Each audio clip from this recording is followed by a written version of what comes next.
What's going on, everybody? Welcome into the Blazers Uprise post-game show. The Blazers tonight give up 145 points to the Boston Celtics. They end up losing by 28. They end up getting punked at the end of the game by Portland native Payton Pritchard. Dame shows some anger, at least we saw some anger in regards to the Blazers' pathetic performance tonight. This was extremely disappointing on the defensive end. A game that started off with the Blazers down 21, and then they showed a little bit of fight. They got the lead back down to 1, and then the Celtics ran away with it. It's the Celtics' second night in a row with at least 130 points. They had 130 against the Jazz last night, and then 145 against the Blazers tonight. The first game without Neil Olshey, the first game after the Neil Olshey era, starts off with a thud. So we're going to talk about this a little bit, I guess, and we can talk trades, because honestly, when it comes to talking about this game,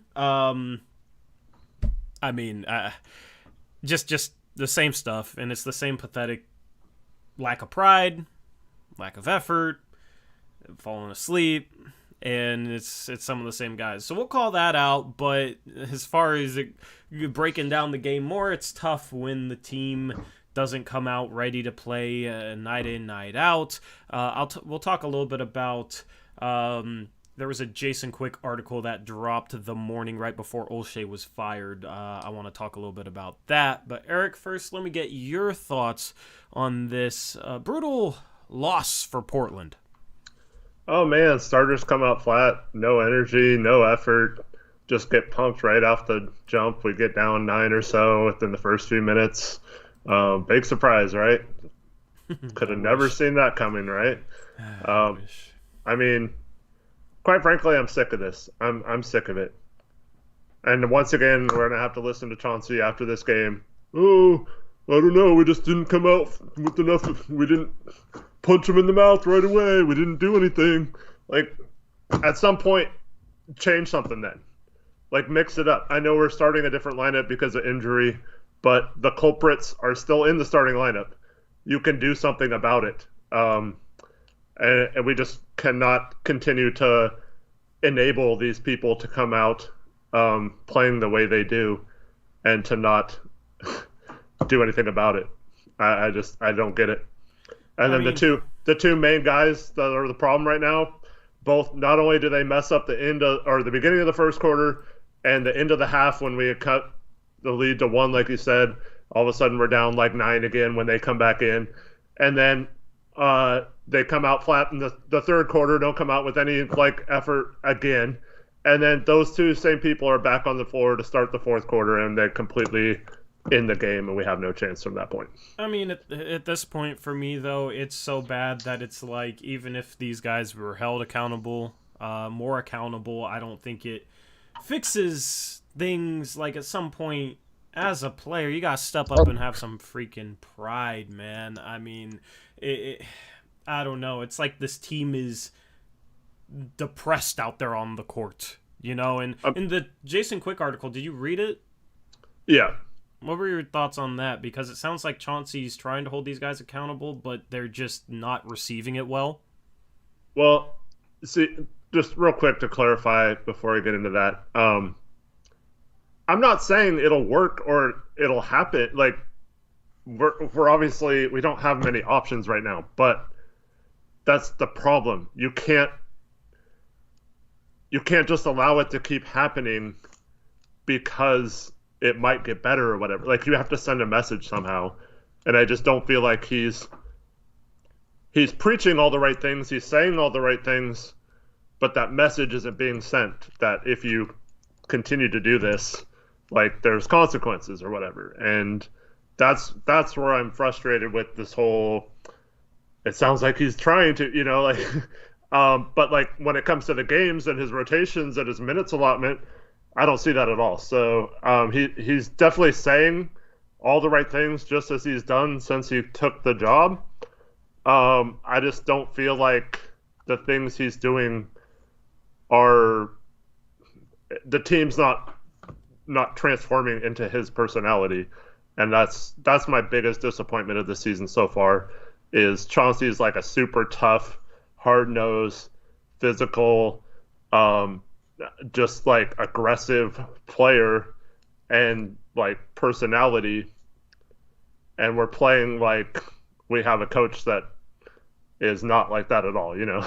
Yeah. So, and I just don't know how to. Like, he's got to do something different to get it to translate if he's having these problems where he's holding people accountable and people just aren't responding or whatever. I just don't think there's. I don't know. I'm starting to think there's nothing that he can do. Mm-hmm. It's like they were given the freedom last year and in previous years to do pretty much whatever they wanted offensively. And defensively, they just ran a conservative scheme and had Dame carry them, and that was fun. And, they played free, weren't held accountable. It was easy. And for a guy like a CJ McCollum, who has spent his entire career with that, to then transition to a guy that's hard-nosed, I mean, I don't know if there's anything that Chauncey can do because of how bad it is. Now, if this was something where, the Blazers in little spurts didn't play with energy and didn't play with pride, it'd be like, okay, that's holding that more accountable. You try and eliminate those spurts. But it's becoming the natural disposition of these players on the court. And at some point, if you don't have a baseline level of pride in yourself as a competitor, as a player, as a professional athlete, I'm not sure that there's anything that the coach can do to get that out of you. You have to have a baseline, right? Where at some point it gets so bad where you yourself as a player is I can't stand for this. This is ridiculous. You get angry, you get mad, you fix it, you go out there and play harder.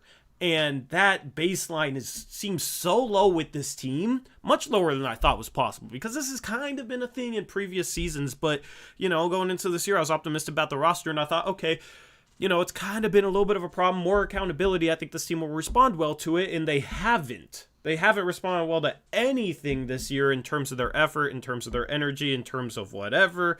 And at this point, I agree with you that Chauncey needs to take more drastic action, but I'm just at the point where I feel like that's not going to fix anything. I feel like it's at the point where you have guys on this roster that don't want to do the little hard, difficult things it takes to become a true contending level team.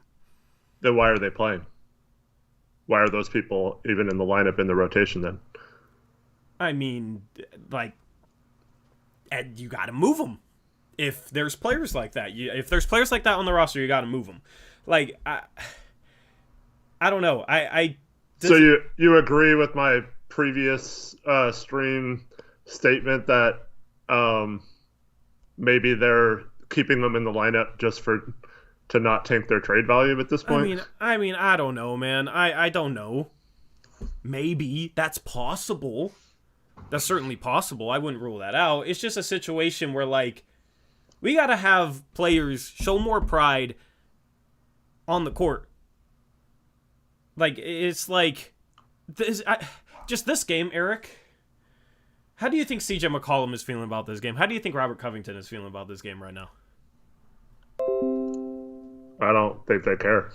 Yeah. But I don't think they care that they just got their butts kicked. It doesn't seem like it, because I didn't see any caring on the court. Yeah, so it's Chauncey holding them more accountable, I don't think can make them care more, right? The accountability works for people who care enough that's has some sort of positive reaction in them. You know what I mean? You can hold certain guys accountable where it'll help them. But if you just don't care at all, not one bit, when it got this bad as it did tonight, then that's just a problem with you. That's a problem with CJ. That's a problem with Rocco, right? So that's kind of where I sit, where I don't disagree that Chauncey needs to just take even more drastic measures at this point, and he's not.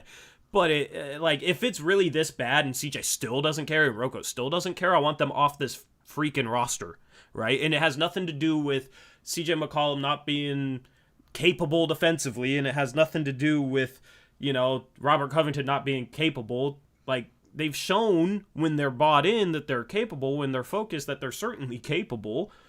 But if they're so soft mentally that it gets this bad and they don't care, you're never going to contend with those guys on the roster. I just don't get why they're starting and playing then. Yeah, I mean... If you're about accountability, you can't be like, oh, our two biggest guys who aren't being held accountable, let's just start them and play them the most minutes out of anyone. Like, that doesn't make sense to me. Either if you've identified them as a problem, then you eliminate the problem. Until a trade, you have to do something, whether that be, someone losing their starting spot or someone, getting their minutes cut or whatever. But it's just like the same thing every game. We just roll them out there and do that kind of stuff. And I'm sick of that. I don't want the excuse to be, well, they don't care. What are you supposed to do? Well, don't have them in the freaking game then. I want people who care. I don't care if it's CJ Ellaby and Keljin Blevins playing. If they show that they actually care and want to, like they get pissed off when they let their guy just go right by them and score, and then they're stupid enough to foul them afterwards too, so they get an and one instead of just letting them go blow by them, like that kind of crap that Rocco does all game. I'd rather have someone out there that actually shows passion and is improving and trying to work on it. And that's why I said, like, maybe just start mixing in Greg Brown minutes or something and see what you have there. He seems to be an athletic, energetic guy. Like, maybe you can do something there. I'm not saying this will help us win or anything, but we're not winning anyway, so we're getting our butts kicked night in, night out. We're playing like absolute garbage. Like, you might as well use these games to send messages, right? Yeah, it's just like, shoot, we sub in the scrubs and they show no pride. Then like, oh, you guys get 5.5 minutes of playing time. You guys hardly are able to play, right? And they show no pride. It's like more than half of this roster, when they play, aren't playing hard enough. And at some point, it's like, if it's the majority of the roster, how do you? I mean, maybe you just let the scrubs play anyway because you have to hold accountable your most important players, right? But I mean, I think part of it is you don't want to completely tank their trade value. Yeah, I mean, that's obviously part of it, but then you better trade them soon, right? Yeah. You can't play them to not tank their trade value, but then also not trade them for another month or whatever. So if that's the case, get rid of them now, because they're not going to do anything to help their trade value by playing. I mean, maybe like a fake injury would be good at this point, just to like not. I mean, not. It wouldn't be good because we're already shorthanded enough, but like honestly, it might be better to just have something happen to where they can't either hurt this team anymore or can't tank their trade value anymore either. Yeah, it's such a mess, dude. And I don't get why we're talking about this though. Like, they're freaking NBA players, Rocco's in a freaking contract year, like. Yeah, that's what I'm saying. Like, show some freaking pride. Where, like, as a man, dude, like, as a man, I would freaking suck out there on an NBA court. Obviously, I ain't made for the NBA. That's why I'm sitting here talking about the NBA. I got a little bit of weight on me, right? Like, I ain't gonna go out there and not make a fool of myself if I go on an NBA court. But I'm definitely gonna try. I'm definitely, as a competitor, you can put me up against people I have no chance against, and I'm still going to go down fighting. I'm still going to go down there trying. I'm still gonna dive on a loose ball. As a competitor, right? Like, it doesn't matter. You put me up against any 4 or 5 people in an open gym or a rec league game, and I'm going to go down playing harder than that. And I'm nowhere near I'm not being paid. I'm not in shape. I just got freaking pride when I play basketball. I'm a competitor. I hate to lose. Just for fun, I hold myself to that sort of level. As a nobody who does YouTube and isn't in the NBA. You know what I mean? Like, that's just... And there's a lot of people that I know that I play basketball with that are like that, man. That play harder than the freaking Blazers play tonight when this is their profession. They're grown men. They're millionaires being paid millions of dollars to play basketball. This is what they do for a living. And they don't have that sort of pride. I mean, come on. Like, get them out of here. Because honestly, like, it's not a situation where if you say, like, send CJ to Philadelphia, right? I'm sure you put him in a new situation, and he might play a little harder, right? Also, if you put him on a team with a bunch of guys that play hard, he's probably going to play harder. The problem is when you have, like, multiple guys like that, it compounds the problem, and it becomes contagious. And I think that's what you saw with the end of the bench lineup in the last 5 minutes. It compounds itself. You can't have, like, multiple guys like that on a team. You can maybe have one or two, but not multiple. And when Dame's out, CJ is the guy that everyone looks to, like, in a game like tonight. And but Bando, to piggyback off your Philadelphia trade, he wants Ben Simmons because he's tired of these soft, nonchalant professionals. I got news for you, man. That guy gave up on his team in the playoffs and was about as soft as you could possibly be, and the reason they lost the playoff series. But yeah, you're sick of these soft guys, but you want Ben Simmons. That makes a lot of sense. I mean, and I'm not going to be that harsh towards Bando, but I mean, he's in here all the time saying stuff like that. But anyways, if you want Ben Simmons, fine, but don't say it because you're sick of soft play. Like, that doesn't make sense. Ben Simmons has shown the same issues. He quit on Philly against the Hawks in the playoffs, right? That's why I'm not all in on bringing him in here, right? I'm more open to him as a player just because CJ, my opinion of CJ is soured given his lack of effort and given how I think he's shown that he won't fully commit to the defensive end no matter what, which I didn't expect to be the case. I thought he had more pride than that. Same thing with Rocco. Rocco's fallen off. So I'm more open to Ben Simmons, the player, but you bring him in here with our lack of pride and our lack of energy and our lack of effort, and that makes me nervous. Now, it could be a situation where he's the most motivated he's been in his entire career. And maybe it might work out, right? But he's shown a lot of the same problems this team is showing right now. Yeah. And so there's a lot of people in chat like, are you guys going to admit the roster is the issue or whatever? So here's just from my point of view. I was wrong in that I thought this team under a new coach would at least try to do what Chauncey wants, at least. And I feel like if they just would play like the way Chauncey wants them to, we'd be fine right now. And I mean, even with Dame struggling, but the same people come in here after losses where we have 3 rotational players out and don't say a single word about how we're injured or anything. It's just the roster sucks. Where some of these people who said we were wrong about 2 years ago when we tried to say that injuries weren't an excuse, and all those people gave Stotts excuse after excuse after excuse about injuries, and what is he supposed to do? Half his team is injured, right? Yeah. And we kept saying, nah, man, you could do this, you could do that. And we tried to, explain our reasoning for that.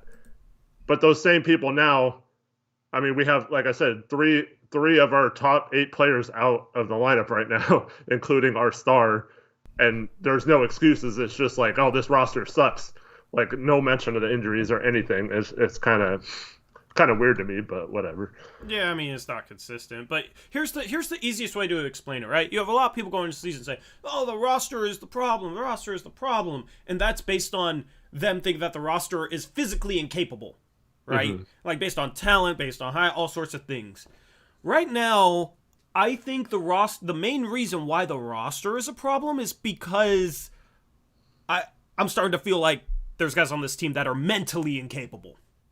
Mm-hmm. Not physically incapable, mentally incapable. Right? And I felt like if we kept Terry Stotts, Eric, we wouldn't have been able to figure that out. Because Terry Stotts didn't try and hold these guys accountable. Terry Stotts didn't try to get these guys playing the right way. Now you brought in a coach who's, he could hold them more accountable, but is trying to hold them more accountable than Stotts ever did. And he's trying to get them to play the right way. And the players aren't handling that well at all. They're handling it horribly. You wouldn't have figured that out with Terry Stotts. So, Chauncey, still, great decision in my opinion. Right? I thought this team wasn't going to mentally fold in regards to trying to play the right way. So, right now I'm sitting here thinking, yeah, it's the roster because these guys are mentally, there's guys on this team that aren't mentally bought in. They're mentally incapable. Yeah. So I think the other thing at play here is, Dame, when your best player trashes the roster and then you run back the same roster, some of those guys might be like, what the heck? And I thought Chauncey would be able to get them to play in a way that showed that it wasn't the roster. But so far, he hasn't been able to do that, pure and simple. So it's just a case where... Go ahead, before I go. I'm just reading chat. Sorry, I don't want to respond to this, because it's kind of based on what I said about my last point. Definitive One says the roster is the problem. They are physically incapable to a degree. We're too undersized. Nobody wants to believe / accept that because it's a harsh truth. I sit here and watch, and I've done film breakdowns, Definitive. I've done film breakdowns. Eric, looks for plays to break down and Brant's breakdown, and I focus heavily when I'm doing my film breakdowns, and I'm sure Eric and you does watch when he's every looking for stream. plays. Yeah, focus heavily on, okay, why is this a bad defensive possession? Okay, why is there a defensive breakdown here? And when I watch the game, I'm not just staring at the ball. I'm watching players off the ball. I'm watching in a way to try and figure out, okay, where are our defensive breakdowns coming from? Because if you just watch the ball, right, you're probably not going to notice everything on the court. Because a breakdown somewhere can lead to a bucket from somewhere else because the defense tries to cover for it. And you won't notice that if you just watch the ball. So, me and Eric pride ourselves on trying to truly understand what's happening on the court. I do my film breakdowns. I look at film after games. Eric does his Brant's breakdown. We focus on this stuff. And most of the time, almost, I would say maybe 90% of the time, when we have defensive breakdowns, it's not due to being undersized. It's not. It's due to a lack of focus. It's due to a lack of effort. It's due to being mispositioned. It's due to being too lazy on rotations and not rotating quick enough. It's due to stuff like that. It may be missing a box out and they get a rebound and get a putback, or us running back in transition and doing a horrible job of setting up, or getting cross-matched when we shouldn't need to be cross-matched, and then them taking advantage of a mismatch, or it's us switching in the half court for no reason, or it's us playing a freaking zone for no reason. It's stuff like that. That's at least 90% of our defensive breakdowns are due to stuff like that, and none of that stuff is due to being undersized. That's what I see. And I'm not afraid to sit here and say, okay, you know what, that guy scored on CJ because he's, 6'8" and posting up CJ, and he's a big 2 guard, and CJ's a small 2 guard, and he shot over him because CJ isn't lengthy enough to contest it or block the shot, right? I'm not afraid to say that, but that's not the case. If Chris is listening, I wanted you to bring up the team stats to... Yeah, I got him right now. Wait, hold on. Before you do, Boston's percentage is wrong for 3-point percentage, and that was going to be my point, and it looks very bad on there, but that's not correct. So if we could correct that before we do.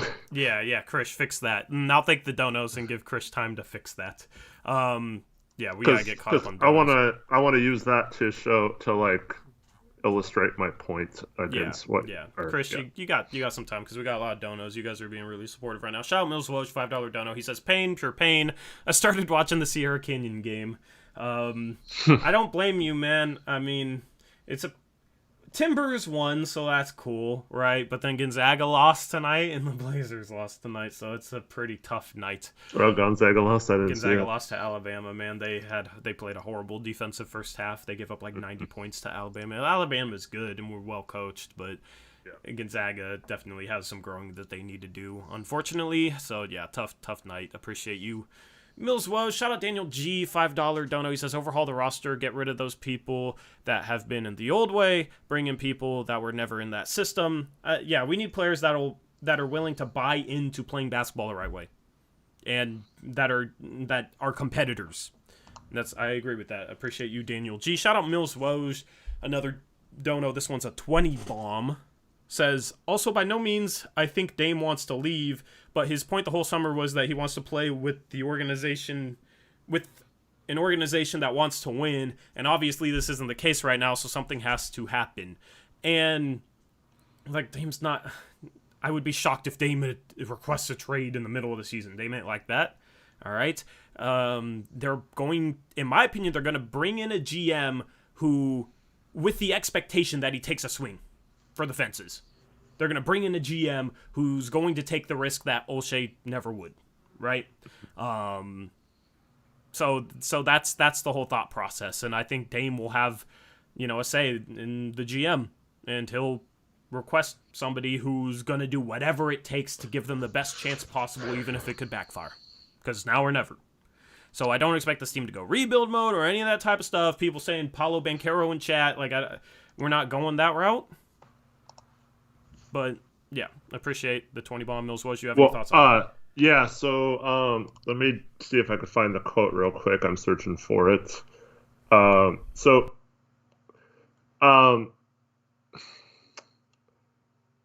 was a quote. If someone else could find it faster than me, might be better. But before the game, there was a quote saying that Chauncey Billups, he was asked about the new GM situation, and he said something, I'm going to have to paraphrase because I can't find it on the run like this, something to the effect like, I've already had a talk with Joe Cronin, and he understands what I'm looking for in players and stuff like that, meaning, like, I kind of got the impression from the quote that, maybe I'm reading too much into it, but kind of that he's not happy with certain players and has already addressed what he needs differently in trades or moves that are made. Absolutely. Like he knows which players aren't buying into what he's trying to do, and he knows which players are. I think Dame isn't one of the guys that's a problem. I don't think Larry Nance Jr. I'm most confident in Larry Nance Jr. not being a guy that's the problem, because he tries to play the right way when everybody else isn't. There's other guys on this team that are questionable, but CJ, I think, CJ and Rocco are the main culprits. Do you agree with that? And is there anybody else that you would maybe put up there as like the main culprits, the guys that just don't seem fully bought in or capable of doing what Chauncey wants? I'm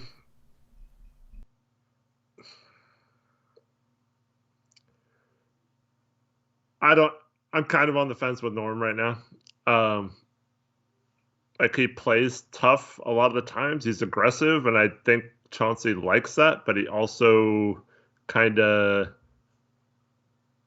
can fall asleep a lot and kind of not be like that. I don't really know how to explain it, but he does a lot of questionable things on the court as well.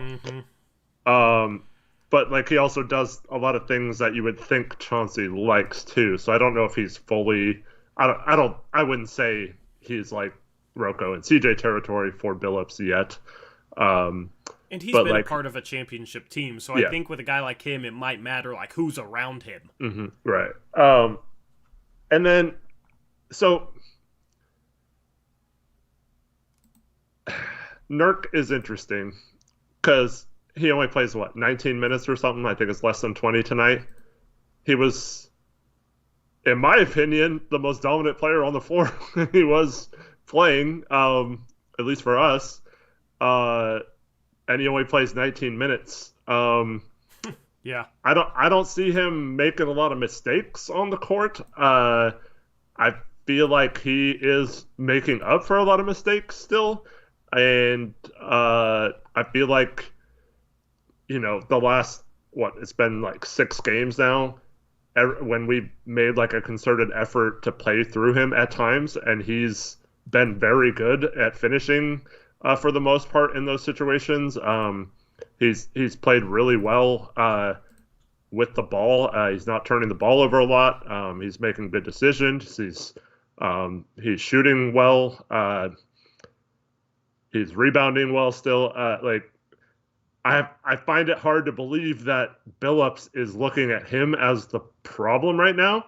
But if I'm just looking at who's like being held accountable and not playing as much in these games, it would be Nurkic.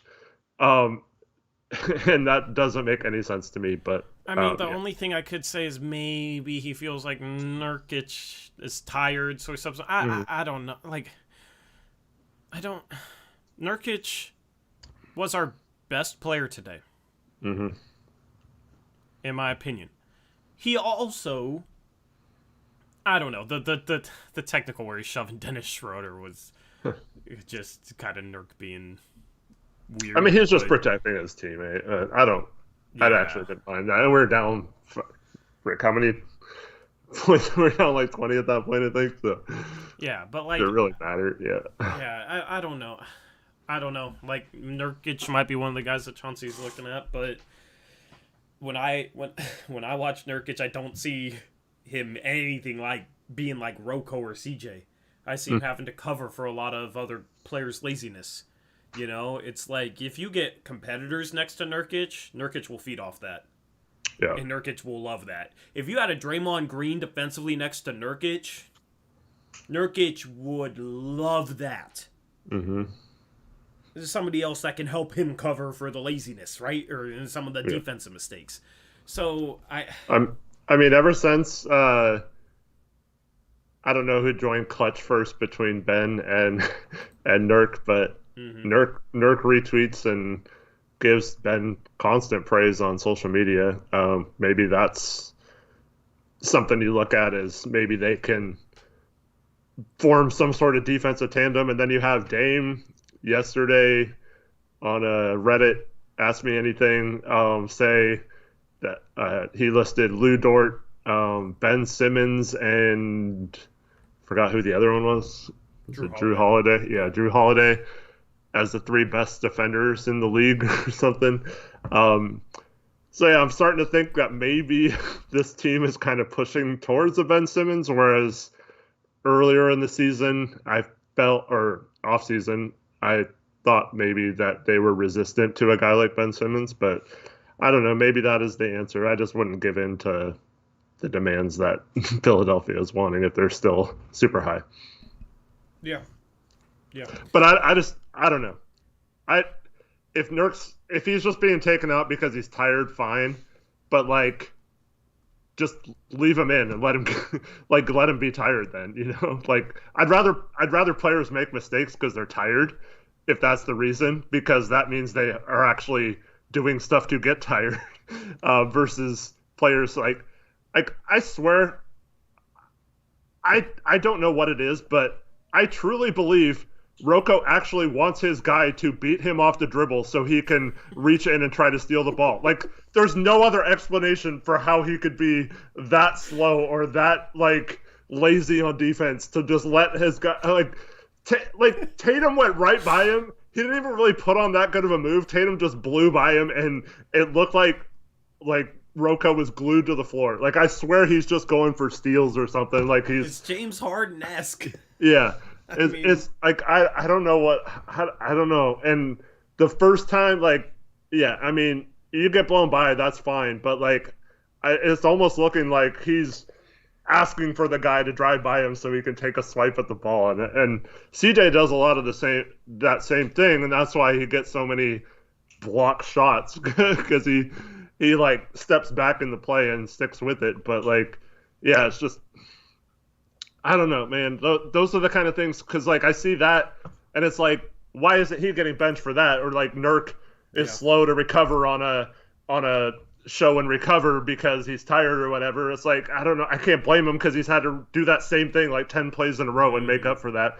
And Billups talked about this before the season that he feels bad for Nurk because he's got to like run around constantly setting like 8 picks in a row on offense because that's our whole offense is pick and roll, and that's what Dame likes to do. And now CJ is, as the main point guard, does it as well. And so he has to constantly set a pick, roll, then it doesn't work, go back, set a pick, roll, and like do that, and then try to get offensive rebounds, that kind of stuff. And then on defense, he's constantly being put in a pick and roll, so he's up top and then has to recover to rebound, which he's doing a really good job at defensive rebounding. For defensive rebounding percentage, he's one of the best in the league. So I just think it's completely misguided if we're benching Nurk for effort issues if he's just tired compared to guys who actually do have effort issues in these games. Yeah, I agree. Let's get through the rest of the donos. Shout out to Apple7, or no, that's an $8 Australian dollar dono. He says, it's bad when Dame showed more emotion and care than all of the players who played, and Rocco is a terrible on-ball defender. See, like, that's the thing with Dame is, like, Dame will have possessions where his effort is questionable defensively, but that guy has pride. Mm-hmm. That guy has pride as a competitor.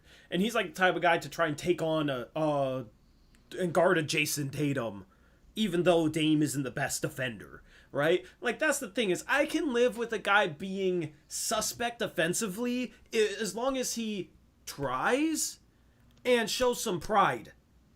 Mm-hmm. I can live with that. And Dame tries and shows some pride, and, when he has to do as much as he has to do offensively, and then he has a defensive possession where it's like, oh, it doesn't seem like he's trying that hard. Some of it's like, I don't know if he's gassed or not. And then if he has a bunch of teammates that are making defensive mistakes and not trying so hard, then why would he, with all the offensive responsibility he has, give his full effort? Well, and also, we said he was being lazy in the Utah game, Dame. Mm-hmm. The whole second half, he just was not moving well. He was passing the ball to CJ and letting him do stuff that normally Dame would not let him do. And it wasn't like it was because they were running an off-ball play for him. Dame would just go and stand on the opposite corner or whatever. And then on defense, he was terrible in that game. But then, it comes out that his injury flared up and he was hurting. And so it's hard to know how much of that is injury, how much of that is just him being frustrated. And then we're down 20 points again on the road, and then I don't know. It's kind of hard when you use all this energy to come back. We do it again tonight. We start playing good in the second quarter, have a huge comeback, and then we waste all our energy doing that. And then the starters can't maintain anything that the bench did. And yeah, it's just, I don't know. By the way, we will talk trades in a bit. We're going to hold off on that for now, but we will discuss trades later on in the stream. Shotner012, $5 dono. He says, when Torrey said, I'll always play hard, I just visioned him blocking a 10-year-old on the playground and screaming, get that weak stuff out of here. Honestly, I defended Payton Pritchard better when I played against him in high school than the Blazers did tonight. So, take that for what it's worth. Dude, less than a minute on the shot clock, and he's shooting... he shot 4 3-pointers in that position or something? I stopped watching, and then I heard there was like a tech, and I need to keep watching the end of blowouts because stuff happens, apparently. Dude, he hit like a behind the back step back fadeaway 3-pointer from the corner, and the bench went crazy, and then the next time down he hit like a step back 35-footer with a guy in his face, and like everyone was just going crazy, and that the whole bench like ran out into half court pretty much. Someone were like in the middle of right after the ball went through the hoop. Schroeder falls over and they're all like laughing at him. They're all standing there like on the court laughing. It It was pathetic, dude. We just got punked, and See, there's like less than a minute left, and we're letting a team do that to us, See, like, people too loosely throw out the word embarrassing, right? Because that's what is embarrassing. That's embarrassing. Yeah. Right? Like, if you lose in Utah by like 15 and, fall apart a little bit in the second half, that's not embarrassing. This is embarrassing. And here's the thing, like, Payton Pritchard's from Portland, so I kind of get him trying to go off at the end of the game for his hometown. But yeah, no, he wasn't doing that when I played against him. He had 6 points, 6 turnovers or something, probably the best he ever got defended in high school. I blocked him. I think I outscored him. Yeah, so but I mean, if he should have. If he could have pulled up from 35 against us, he would have done it. I think he was like a sophomore, so it was still early on in his career. I still remember watching him as a freshman in the Les Schwab tournament hit step back threes on Aaron Gordon. Mm-hmm. Yeah. But yeah. I mean, I'm not lying. I'm not lying about that. I mean, it's not a flex. I'm not flexing. All right. Especially after he just punked my favorite basketball team. My goodness. Shout out Cameron Weaver. You can stop face palming now, Eric. No, I can't. Okay, man. Shout out Cameron Weaver, $10 dono. Cameron says, I just hate to see a lack of effort and a lack of pride ruin what Dame wants for this team. He deserves so much better than that from his teammates. Really sucks to watch. Keep up the great streams. Appreciate you, Cameron. That's true. Yeah, I mean, I like that Dame showed he was angry. And Dame needs to get on guys, or Dame needs to request that they get traded. So, Calabro and Hurd, I've never seen them this mad. They were mad. They were like, dude, somebody's got to do something. And the worst part about it is they kept getting the offensive rebound and kick it out to him, and then he'd do some stupid thing and throw up another long three. He shot like 4 threes on one possession. Yeah. So they made a great point, and that's when Dame got up and started yelling, and he came out to like the coach's box and was like, he was yelling at him to just foul him or something, like just put him on the ground or like do something if they're going to try to punk you like that. And well, I don't agree to like do anything dirty or anything like that, but they said, see, that message has to come from Dame. Chauncey can't just scream that and be like, guys, don't get punked like that, like that's just going to fall on deaf ears. But yeah, Dame's got to step up and like if he's watching these games, I mean, hopefully it's like a situation where Nurk last year, identified some of the problems while he was sitting out watching maybe, and then came back and did it. But with Dame, if he's recognizing the problems, where the effort problems are coming from, he's got to go to those guys and be like, dude, this is unacceptable. I need you guys to be better and to give full effort. Or like, what are we doing here? Like, I'd like, do you want to be a part of this team or not? And so that's probably, I don't think it's necessarily ruining Dame's, what he wants for this team if he's not also, because as a leader, if you truly are one of the better leaders in the NBA, you've also got to feel comfortable telling those guys that they're not playing good enough, and, it's hard for Dame because he hasn't been playing good enough either this year. He's been really struggling, especially shooting percentage-wise. So and maybe it's a case where until he's normal again, he doesn't feel comfortable calling out others that aren't playing well either because that's the case. But I mean, he's showing pride. Right. He's showing more pride than other guys. But it's not even down to performance. It's down to pride. But I'm going to be real with you guys. It's not like... Okay, the 55-point game, this offseason or this last postseason against Denver, I mean, that was obviously a game where Dame absolutely carried us and no one else did jack crap. I think we're like 1 for 19. The rest of the players in the remaining minutes of fourth quarter and overtimes or something like that. Like that was a case where the team absolutely failed him, right? And just like couldn't give him any help at all. But throughout the history of his tenure here, it's not like he has had the greatest games in the playoffs, and it's like been that way where he's carried the team and no one else has done anything. And in fact, the game before that, game 4, I think it was game 4 where we won by like 20 points and he had less than 10 points or something and took like 9 shots or something in that game, you know? And we actually played really well without him even doing much. And there's been series like that, like the Denver game, with Denver series. I mean, I don't want to like say this is the reason why CJ, like I still believe in CJ or whatever, but we absolutely don't win that series without CJ just absolutely taking over in a game 7 where Dame did not show up and didn't play well.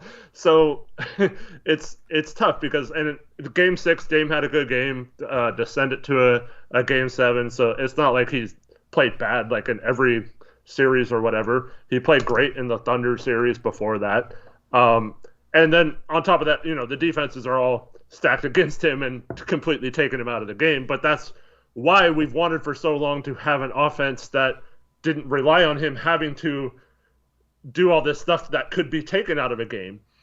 And so we see that this year, like even with him completely struggling, we're still, until he got hurt, you know, a 500 team. And we're still like right there in the mix of things.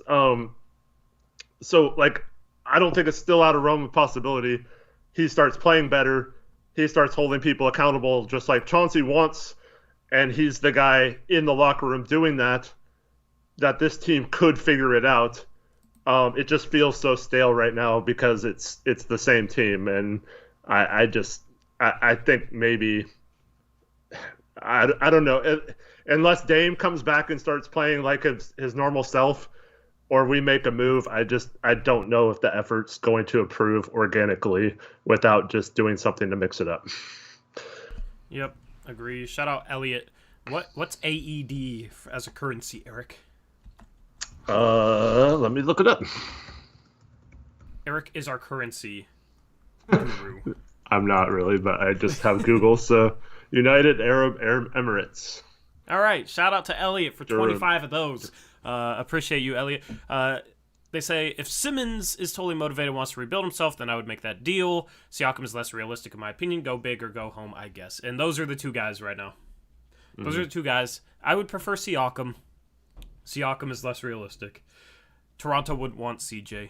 It'd have to be a 3-team deal where you could get assets for CJ that are enough to maybe go get Siakam. Because Toronto has played just as well, or maybe better, without Siakam, before Siakam came back. The thing you have to hope for with Siakam is that Toronto, I mean, we've talked about this before, it doesn't make sense to us, but every time I hear these are the teams still interested in Ben Simmons, Toronto's always mentioned. So if that's the case, if they truly do want Ben Simmons still, that would be the way that Siakam is realistic, because Siakam makes no sense for the Philadelphia 76ers, in my opinion. I don't think he's a good fit with Embiid. They already have Tobias Harris. It'd be hard to dump him and all that stuff. So I don't think that makes any sense for Philadelphia. So that's where a 3-team trade comes into effect, where I think all 3 teams could get what they wanted if Toronto wants Ben Simmons, which still doesn't make sense to me. Yeah. But that would be the only way that would become realistic. And honestly, Simmons isn't realistic right now either, unless Morey comes way down on his asking price for him, because no team should give in to what he's asking for, apparently or allegedly. And so unless that happens, I mean, it'd be crazy to give up 3 or more first and pick swaps or whatever it is. I mean, if you can get them to come down on that or whatever, or if you can get a first in a Rocco trade or something and then use that as the first you give up, and maybe you only have to give up 1 future first on top of that. But like, you don't want to get in a position where a team like this is taking that big of a risk and also mortgage their future to do so, because if it goes south and it just completely blows up and it rebuild like everyone says, you don't want to rebuild if you don't have many of your future draft picks. That's just a really terrible way to start off a rebuild. Yeah, I mean, I do CJ and Rocco for both of them at this point. Yeah. I do CJ and Rocco for Simmons at this point. And then you start Vance. Torrey joined the club. I still have a lot of reservations about that. I'm still like basically on the fence about that, but I'm sick of CJ and Rocco, man. My opinion of them has fallen, which is obviously why I'm open to that when I wasn't to start the season. Mm-hmm. But Siakam is my number one target. That's the guy I really want to get. Yeah. I think personality-wise, he would just be a good fit with the guys, and yeah, I don't know. But I mean, at this point, I mean, why not just take a risk? I mean, if it comes down to Simmons, I'm with you. I would make that trade. I'm still not giving up Ant or Nas in that deal, and I'm still not giving up future firsts unless it's part of another trade where maybe we get something else. But yeah, I don't know. I think something has to happen though. It's not a good thing that I'm open to Ben. I see people celebrating like welcome to the club. Finally, Torrey, CJ, and Rocco for Ben, says Bando. Like, I don't. That's not how this was supposed to go. Like all the problems that we've discussed with adding Ben would still exist, and that doesn't solve anything. Like, I would do it just to make a splash and hope that the defense could. But it's like, I don't know. You're trading 2 stars for 1. You have to replace the second starter. Who would that be? All the effort issues. Is that really gonna fix things with Simmons? You know, that's kind of the issue with all of that.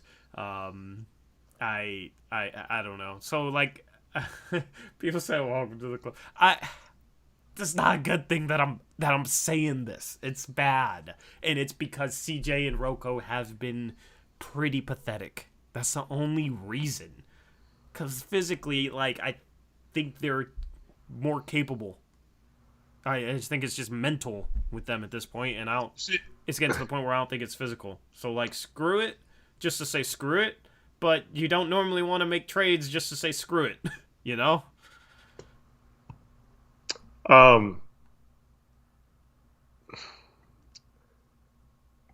lost my train of thought. Never mind. That's fine. I'll take the rest of the donos. Shout out to Play-by-Play, $10 dono. He says, best moment of the night was Dame getting angry and Lamar and Kevin mentioning how embarrassing that loss was. Jody had to watch that too. I don't think she enjoyed that. Changes on the way. I agree. It was nice that instead of sugarcoating things, Lamar and Kevin called it how it is, in my opinion. Mm-hmm. And then shout out Play-by-Play, another dono, $5 dono this time, says, gonna go play my league and force trade CJ and Rocco for Siakam just so I can enjoy myself again. Yeah, I mean, Siakam is just ideal because he's not the same player as Simmons defensively, but I think he can be close, and especially if he's not like the main guy. You know, when he was the kind of the number 2, number 3 guy, depending on where he ranked with Lowry, you know, and they had DeRozan first, and I think he played, a season with DeRozan, and maybe it was 2 seasons with DeRozan, and then played a season with Kawhi when he was like the number 2, number 3 guy there. He was really, really good defensively. Siakam was. So, you know, if he has to do a little bit less offensively, can kind of play off guys more and not have to expend as much energy on offense and save a little bit of that for defense, I think he can get back to being like a true top-tier defensive 4, but then offensively, he's not scared to take a freaking 3. And he's going to put in effort. Like he's a guy who consistently plays hard. And he can also pass and play make, handle the ball a little bit. So that's why it's like it's a fit on both sides of the court. And I have less questions about him putting in the effort. That's why I'd prefer Siakam instead of Ben Simmons. For Toronto, I think they need to trade Siakam, and just because Scotty Barnes looks phenomenal. And you got OG there as well. And Siakam hasn't... I don't know. Things have been a little clunky since Siakam came back.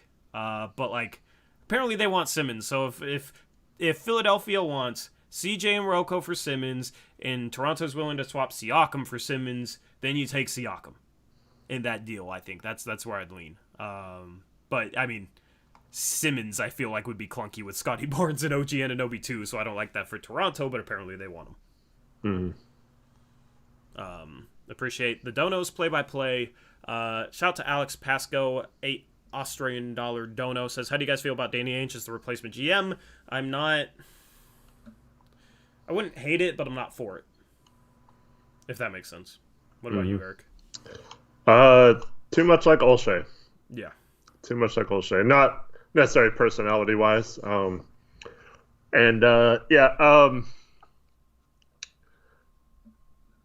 don't want to bring up politics, but there's some political stuff there that around the league now with player empowerment, stuff like that might not fly as much, especially going to kind of dance around this, but let's just say a guy who's very proactive with like Black Lives Matter stuff and, that kind of stuff in Jaylen Brown. That guy had a very big problem with Danny Ainge, I heard, and with some of his views on stuff. And, so, I'm not saying that should determine whether, because, honestly, most of the NBA front offices and ownership and stuff are rich, older white people who are probably of similar political views, and who get tons of, advantages by being white and rich. But we saw this with Houston, both Harden and Westbrook want out of Houston basically because their owner was a huge Trump supporter and that kind of stuff. So I don't know if that's the right thing, especially in a city like Portland, just right off the bat. But that shouldn't be the determining thing. But even if we skip all that, go ahead. Well, like, Ainge is allowed to have his political views, whatever they are. It's just like some players, like the demographic of players have like different political views than Danny Ainge, right? So like, I don't care how any of you feel politically, like if you're right, left, up, down, I don't care. But when it comes down to like players aren't cool with you as GM because they disagree politically, then it's, it can be kind of messy. I think that's kind of the point here, right? Yeah. Okay. Like, I don't really want to... Yeah. I don't know. Well, here, let me just address what Michael Rennell is saying. It's not our view. I am saying from an NBA, a guy like Damian Lillard or a young black athlete, right? Mm-hmm. It matters what they think, right? That should matter, right? If you're trying to convince someone to come and sign here, that's... People said that about Olshey just because he's an a-hole. They thought, oh, no one likes him. He no other GM will ever trade with him, even though plenty of GMs did.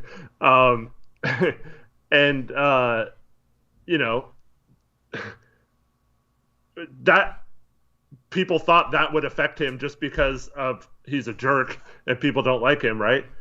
But like, I don't know, like, if we had a trade for Jaylen Brown and he refused to play here because Danny Ainge was our GM, like that could absolutely affect our team and stuff. So I'm not saying that it should, but that's just the reality of society now. That stuff does come into play, and everyone is so divisive on some of these things.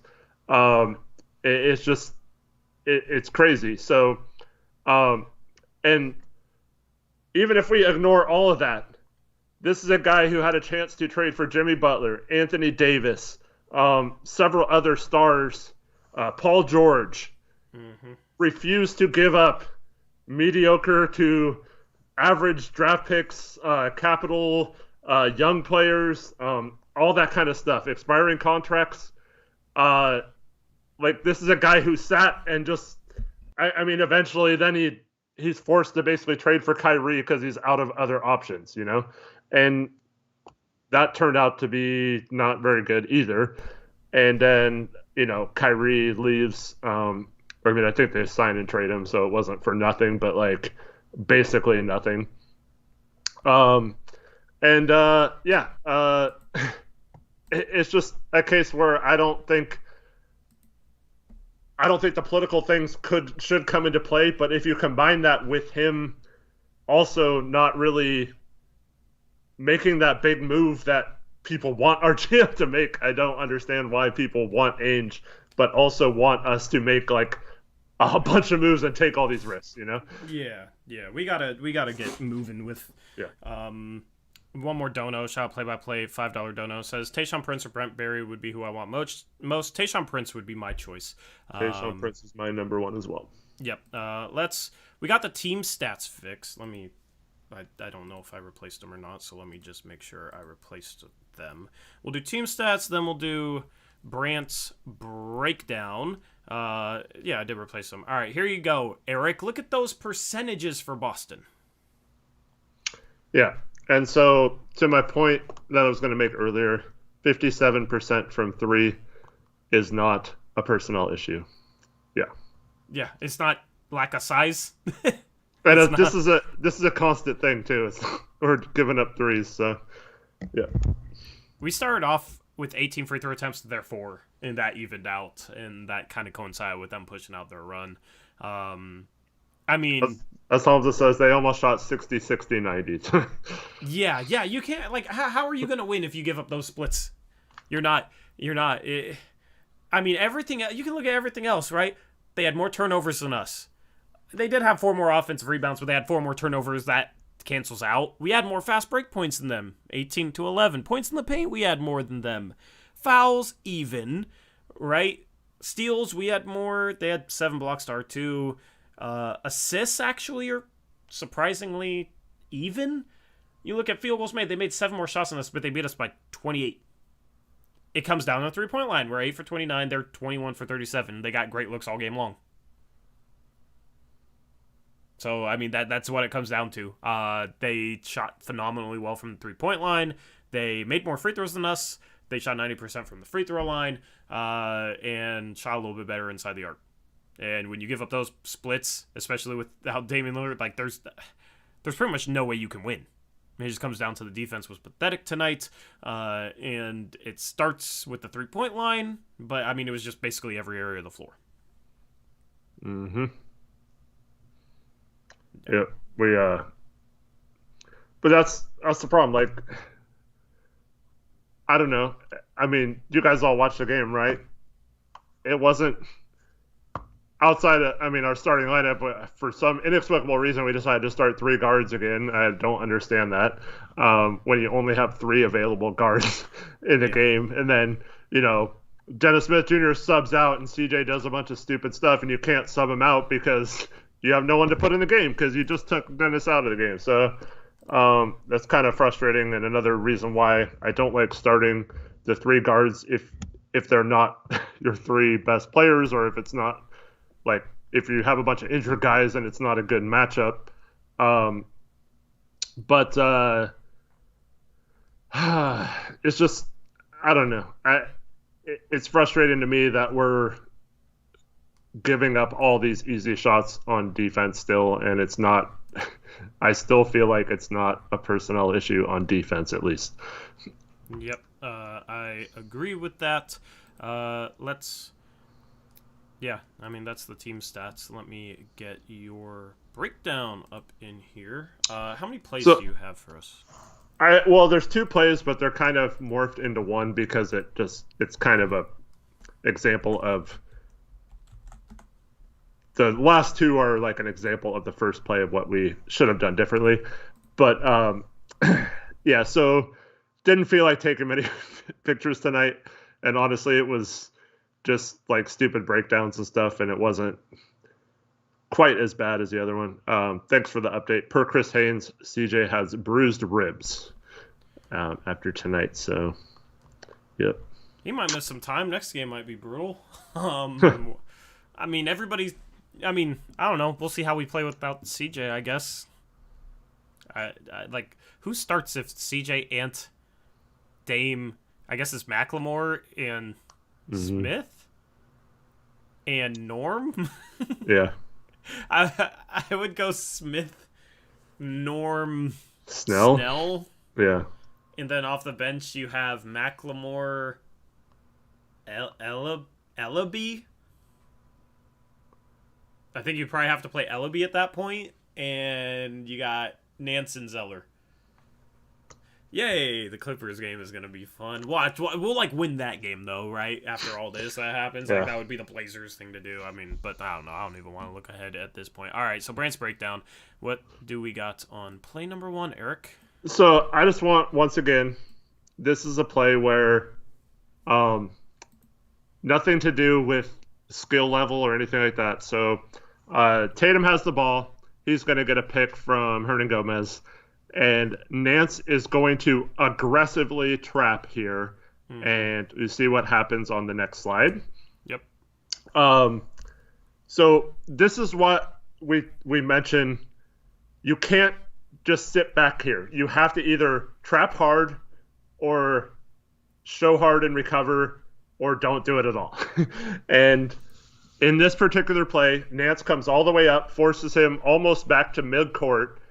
And if these two players, Snell and Nance, get up on him here, he has no choice other than to throw it across the court to Payton Pritchard here. And that is what he does on the next play. He throws it over to Pritchard. Pritchard then dribbles around for a few seconds. So this is an example of if you're playing tight enough, he has no chance to turn around and make that pass back to Hernan Gomez or anyone else that is open because we are trapping him hard enough. So a great trap by Nance and Zeller. Get the ball out of his hands. Now he's going to come back across and set a pick for Pritchard and then slip the pick and go post up on Snell. Mm-hmm. And at this point, as you go to the next slide. Yeah, I'm there already. All right. So there is, you can see on the middle, 4.3 seconds left. And this is an example of how not to play. Because, once again, you have to either be super aggressive or not aggressive at all. So we're set up pretty well here outside of Dennis Smith Jr., who is one pass away, and he is just sagging in between Tatum and Pritchard. So he's not committing to double teaming, but he's also not close enough to Pritchard to contest if Tatum kicks out. And this help in this situation should come from Zeller if they're going to double team, because there's no one under the basket, and Zeller could just go without really affecting. Nance could just slide over a little bit. There's not enough time for Tatum to throw a cross-court pass and really be that effective. But then, as if this wasn't bad enough, on the next play, or the next slide, mm-hmm. Dennis Smith Jr. sags down even more to the point where he's not putting his hands up. He's not getting in his face or anything. He just kind of sagged too far. Tatum kicks out to Pritchard for an open three with 2 seconds on the shot clock. And as the sixth slide shows, Payton Pritchard, open jumper, cashes it. Mm-hmm. All right. And then the next play, the ball goes out of bounds. They pass it into Tatum. We have Snell in the post again, guarding Tatum. This is how you should play that. Let Tatum take a jump shot, a fadeaway shot, one-on-one coverage. As the last slide shows, he takes a shot here. He misses it. We get the rebounds. It's a contested. I mean, this is like an 18-foot contested fadeaway jumper, right? And with how much time was left on the shot clock, he probably would have done the same. And if he did try to drive on Snell, we had Zeller in help position in both plays. So this is how you play, in my opinion, a guy like Tatum. You just force him to make a tough shot. If he makes that, he will make some of those, just like Dame will make a tough shot against good defenses sometimes. You live with it. You live with this, absolutely. But if you want to have a good defense, this is what you do. Force good players into tough shots, live with the results, and don't do something schematically like we saw with Dennis Smith Jr. helping down where he wasn't going to affect the shot of Tatum. Because if Tatum did this on the other side with Dennis Smith Jr. double teaming him, he is not like Dennis Smith Jr. being there doesn't change his shot here, right? So it's the same exact shot whether Dennis Smith Jr. is there or not. So instead of him maybe taking the same shot, maybe making it, maybe missing, he comes down too far, and he passes out to an open three. So if they just stay home on the shooters and make their good player take a tough shot, once again, I felt like our defense could have been so much better tonight, but instead we did a lot of stuff where it was kind of like half-assing some of these aggressions, and then it looks like we were aggressive because in the stats it shows up as a double team for Tatum, and this possession was a blitz on Tatum, but we give up an open three, so it's like, oh, that's 3 points per possession on that one, right? But like that's why when we're talking about the Kevin O'Connor video, it's not the aggression out of the pick and roll. It's what happens after that, and that is the problem. It's always been the problem, and I just feel like people get these fancy charts that say, "Oh, we give up this many points per possession, and we're doing blitzing on pick and rolls more than anyone," and all this crap. Mm-hmm. But that's not why we're struggling on defense. Yep. 100% agree. I like that Dennis Smith Jr. at least maybe learned from that possession, because this is right. like the same exact setup on the other side of the court, and he doesn't mm-hmm. help down on that. So at least he learned, figured it out. Okay, don't do that. Well, honestly, in the slide before that, Pritchard like came from the baseline or whatever, so he wasn't in the same spot until the very end. But yeah, I agree. So I mean, just be solid, man. Like it's there's only so many different situations you can be in defensively, right? Like you should be able to know what to do in each one. And if you're one pass away guarding somebody on the perimeter and somebody's posting up, you should know, okay, in this situation, I just stay home. Help's supposed to come to the baseline if that player is able to drive. And if not, we live with him shooting a fadeaway. Like, you just got to know that. And that's the problem. Is like, we just will, like, randomly be out of position for no reason. Or we'll get a good trap on the sideline, and the guy in the corner isn't even being guarded, so they can easily pass out of the trap to the corner and they can shoot a three. It's like stuff like that. And that's what I'm talking about, where I don't think that the issues that we're seeing right now is due to the roster being undersized at all. Because I sit here and try and break it down, and Eric sits here and breaks it down, and it's always stuff like that, where it's just lack of focus, lack of awareness, lack of decision-making, or proper decision-making defensively on where to be, when to rotate, that sort of thing. The thing is when you have the same guys making the same mistakes and they're not improving and they're not focused and they're not learning from them, then at some point they either got to figure it out or you got to trade them. So I think at this point in the season, we're game 24, it's about that time where, like, these guys got to be figuring it out, and they're going backwards with a few of these players. So, it's that's where the whole difference between physically and mentally capable comes in, because it's two different things, and it can be the roster in one of those two ways. And so my mom, hi Mom, she was saying there's lots of talk about the players not playing for Chauncey Billups. People are talking they don't want to play for him. Where was that? I don't know. I don't know where that's from, but I find that hard to believe, first of all. Second of all, like, any players on this team who aren't buying into him, that's what I said, like, get them off the team. I don't understand. I don't understand. And that's something that you can't account for.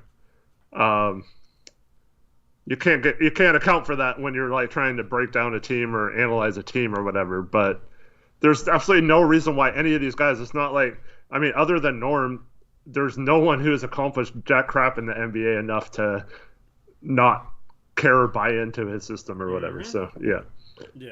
So I mean, if you got guys that aren't buying in, that's them not wanting to do the little hard things that it takes in order to be a competitive enough team to maybe go on a run. Because that's the thing, is those little things show up in the playoffs, and they're the difference between a win and a loss. Mm-hmm. They're the difference between a win and a loss. They're a difference in winning a series, losing a series, going on a run, getting bounced in the first round. Hey, so YYC says you mentioned the article but didn't say what was in it. So you asked me if I had read it, but maybe you should just do a quick synopsis so for people who. I mean, I only saw people talking about it, so I don't and I saw some quotes from it. I didn't read the entire thing. I don't know if you read the entire thing. Yeah. So maybe you'd be better to give that synopsis. I mean, it was kind of along those lines where there was people that are seemingly not. I don't think he's mentioned like buying in, but like, um, it's basically about how the effort issue is like Chauncey's trying to figure out why, but it's not really. It's not correcting itself, and there's some once again there's some culprits, but yeah. Yep. Yeah. So, which just sucks. Just sucks, man. I didn't see it going that way. Let's get into the player cards. Let me set them up here before we hop into them. We're gonna talk about each player. We're gonna go pretty fast, man. I don't feel like talking about 5 minutes each player by any means. So, yeah, I'm basically just stalling right now. All right, let's see. CJ was McFlurry last game. He was McNuggets the game before. I wonder what he's going to be tonight. Let's pull up the cards here. CJ McBricks, McCollum. He went from McNugget to McFlurry to McBricks. I mean, yeah, he has not been efficient lately at all, and I don't know, man. He just can't make shots shots that he normally makes at a higher clip. He isn't making them. I mean, 6 assists, 2 turnovers. For the lead guard, I mean, maybe you'd like to see him a little bit more, but, I mean, I don't know. He's just been bad. He is now under 70% free throw shooting as well. Which I don't understand. He got 4 free throws on 1 possession. I'm like, I'll be shocked. Yeah. If he makes all 4, he made the first 3. I'm like, oh, wow. And then missed the 4th one. How do you shoot under 70%? See, like, Eric, that to me is him having trouble focusing. Because there's no reason, the type of shooter he is, that he should be shooting under 70% from the free throw line unless it's like a mental block, a focus issue. Right? I mean, yeah. Bottom line is he's way too good of a shooter to struggle at the free throw line the way he does. I don't understand it, but yeah, but he sucked today. Dennis per 37 Smith Jr. because he played 37 minutes tonight, 21 points, 6 assists, 4 rebounds, 3 steals. Statistically, Dennis Smith looks very solid. Played some garbage time. Had a bucket in garbage time. That was his 1-3. I don't know. Eric, do you got? I don't got anything. Outside of a few plays, like I said, where he messed up, I thought he was pretty good defensively, like one of our few defenders in this game. Yeah. But and I feel like he does a pretty good job of. There was one play in particular where he used his inability to shoot a jumper to. He drove right at Rocco's defender and then kicked it out to Rocco, who was open for a 3. So I thought he was okay tonight. I definitely don't think he was the reason we lost so badly or were run out of the gym. But yeah, I don't know what more you could have expected from him tonight. Yeah. I mean, solid numbers in his first start. Yusuf 20 minutes ? Nurkic 18.6 for 9 shooting, 0 for 1 from the 3-point line. Made his free throws. Shot better from the free throw line than Norman CJ did. 6 for 7 from the free throw line. Solid. He was our one solid player tonight. I mean, Dennis Smith Jr. was also solid, so I guess he was one of our 2 solid players tonight. Yeah, I don't understand why right now we're not running our whole offense through him. I feel like he should just be, whether it's him posting up or him, facilitating or running plays or whatever. I feel like if he's only going to play 20 minutes, especially, like just get him the ball every play and see if he can help jumpstart this offense. Because, I mean, we scored like 20 points in the first quarter or something, like, weren't good. Need to have more playmaking, run more offense. And that was another reason why a lot of CJ's shots make me mad, is because there was like 3 possessions in the first quarter where no one else even touched the ball. CJ shoots, there's no rebounders, and you can just see the other players turn around and run back up the court like they're frustrated, they're not getting in rhythm and all that kind of stuff. So, I'm I'm very frustrated with the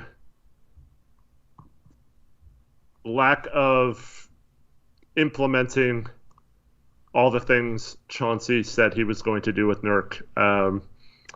I don't understand why you would sit there in your introductory press conference talking about all these things you were going to do with him to run an offense and get him to utilize his passing skills, and then just to not take advantage of any of those at all this season. It's just perplexing to me. I don't get it at all, man. And this is another reason why I'm starting to kind of wonder if Chauncey's going to just continue to be all talk, or if he's going to bite at some point.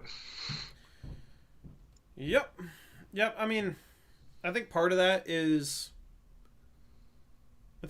was Dame was struggling, and he is like, okay, I need to let these guys play off instinct a little bit more and loosen things up, and he hasn't corrected back to implementing more actions that would utilize a guy like Nurkic. That's kind of my only guess as to anything that makes sense there.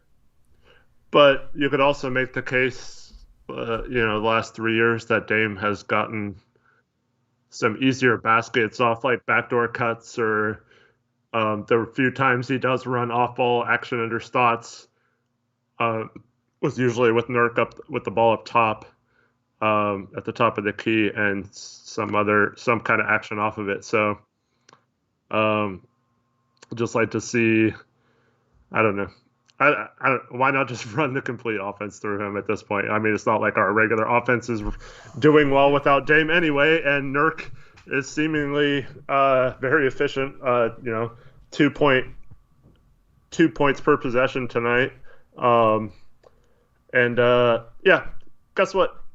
What? During this game, our guy Chiefin. Yeah.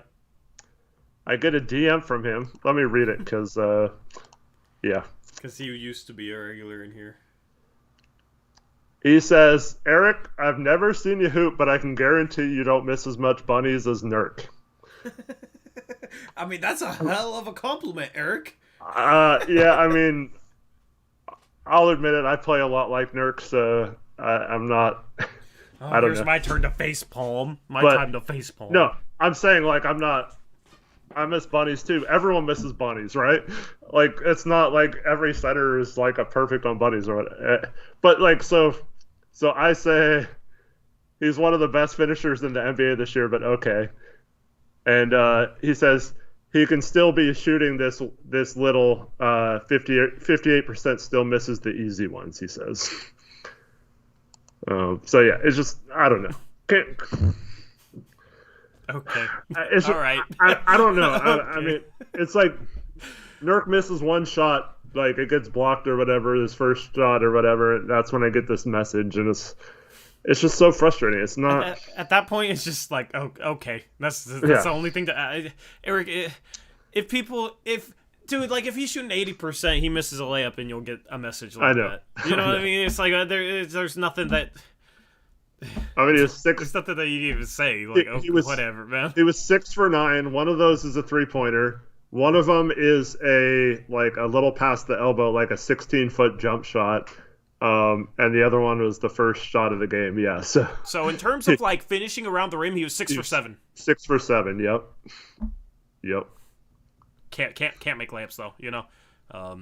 Maybe people are confused and they think that, the 6 for 9, he missed 6 shots.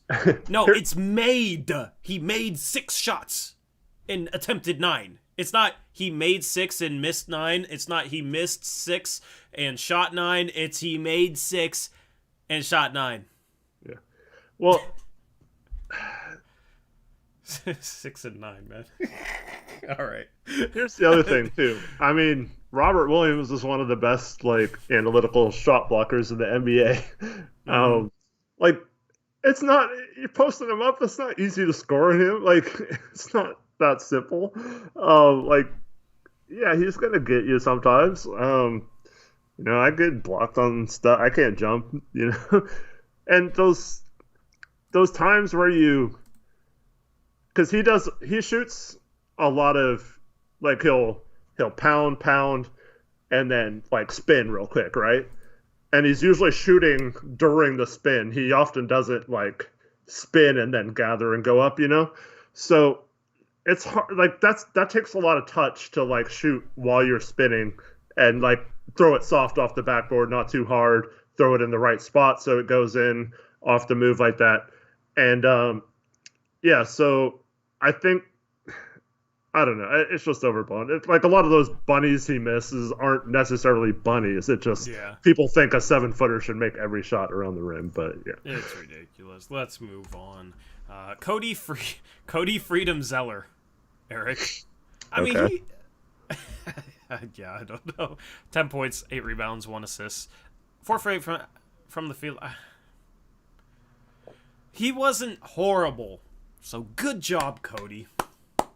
Only a -4 in 16 minutes.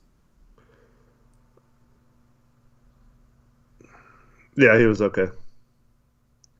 Thanks, Cole. Shout out Cole for his $2 dono. Says, I love you, Eric. You're so cute. He just wanted me to read that off anyway. Maybe he thought you're Eric.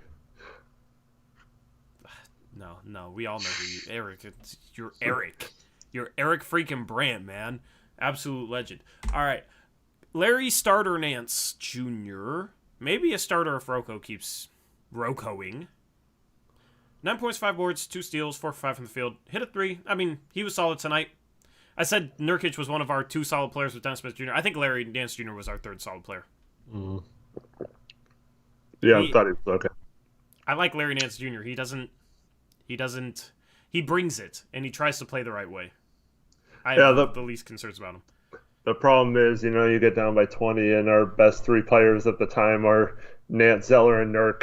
It's hard to come back with that. But, oh, man, I'm having trouble not going off on Jake Carey right now. I'm just going to go to the next slide. We got Robert Nesmith Covington, Eric. Robert Nesmith Covington. I think that's just because I want to trade him for Nesmith. Yeah, which I know. I am not as on board, but also Eric loves Aaron Nesmith. 9 points, 2 boards, 1 for 6 from 3. This year he shot a lot more contested threes that I feel like he shouldn't be shooting. And he's shooting a fine percentage on the season, but there's a lot of threes that he shoots where it's really? And then defensively, I mean, he's fallen off the cliff. Yeah, he was bad tonight. I like him driving more than shooting threes. I wish he would drive 3 for 5 inside the arc again tonight. What, did you imagine you were going to be saying that this year? No, Eric? Never. He sucks on defense. 1 for 6 from 3. I wish he'd drive more. Become a slasher or a cutter. Do something different, man. Whatever you're doing, it's not working, Rocco. Let's try something different, man. And then 2 turnovers for how little he has the ball in passing. I mean, that jams me up too. I mean, he's driving more, man. I don't know. I don't know how those turnovers came, but yeah. He's at the point where I don't think he's a starter anymore. He has to get back to last year. He's a starter for sure, no doubt. This year he has not played like a starter. This year he's been so much worse. So, yeah. Anyway, Robert cracks me up. Norman Batman Powell. Chris is digging deep in the bag for the nicknames tonight. 4 assists looks good for Norm. 2 for 8 from the field. The mask obviously bothered him, I think, because he took it off and then had to put it back on. First game playing with the mask. He has a nasal fracture that he suffered in practice. Of course, we get hit in the face all the time, Eric. Even in practice. Yep. I wonder who he collided heads with. He came in the game with it off. I was like, Mm-hmm. I think he just forgot or something, but Yeah. because he had it on like a few minutes later, but that wasn't good. I really liked that one wraparound pass he had to Nurk for the and one. Yeah. But same thing I said with Nurk. When he was resigned, we heard this stuff like he was told he was going to be more of a focal point of offense and more of a guy who can take the pressure off of Dame and CJ with his ball handling and stuff like that. Other than the occasional, I like when we pass to him quickly, getting up the court, and sometimes we can get an easy bucket that we wouldn't have probably gotten had we slowed it down. And I like his aggression, but I mean, yeah, the mask, whatever. But in a game without Dame and Ant in particular, you can't.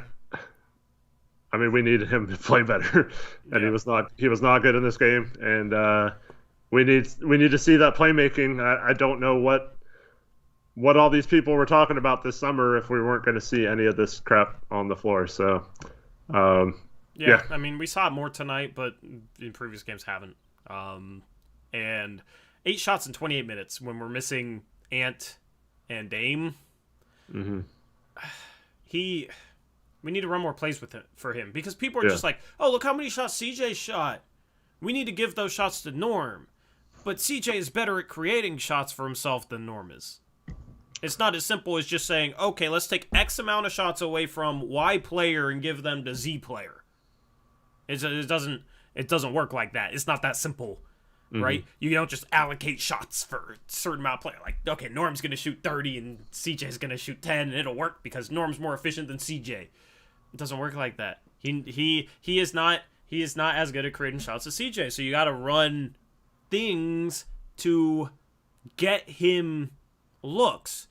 The thing is outside of the screen away from the ball and then having him kind of curling into the middle, catching the pass and trying to drive middle, we don't run much for him. Or dribble handoff, yeah. And a dribble handoff. It's all like looping around the perimeter. Like I don't know. I mean, the most basic play in all of basketball, I don't know, we always called it two, where like your guy started on one corner and he just ran baseline to the other corner and he would have two guys screen for him and he would try to get open in the other corner, and if they switched or did something, then you have a mismatch with one of your bigs on a smaller guy, all that kind of stuff. Like, I don't see any like off-ball action to get him corner threes or even open looks, or other than the two things you mentioned. Yeah, don't understand at all why we don't try to take advantage of one of our more efficient shooters. Yep, agreed with that. Let's move on and talk about Ben Simmons McLemore. 5 points, 2 rebounds, 1 assist. He was 1 for 4 from 3, so he definitely ain't Ben Simmons, so that nickname doesn't fit. But after having a big game against Detroit, and then a solid game last game, tonight he was rough.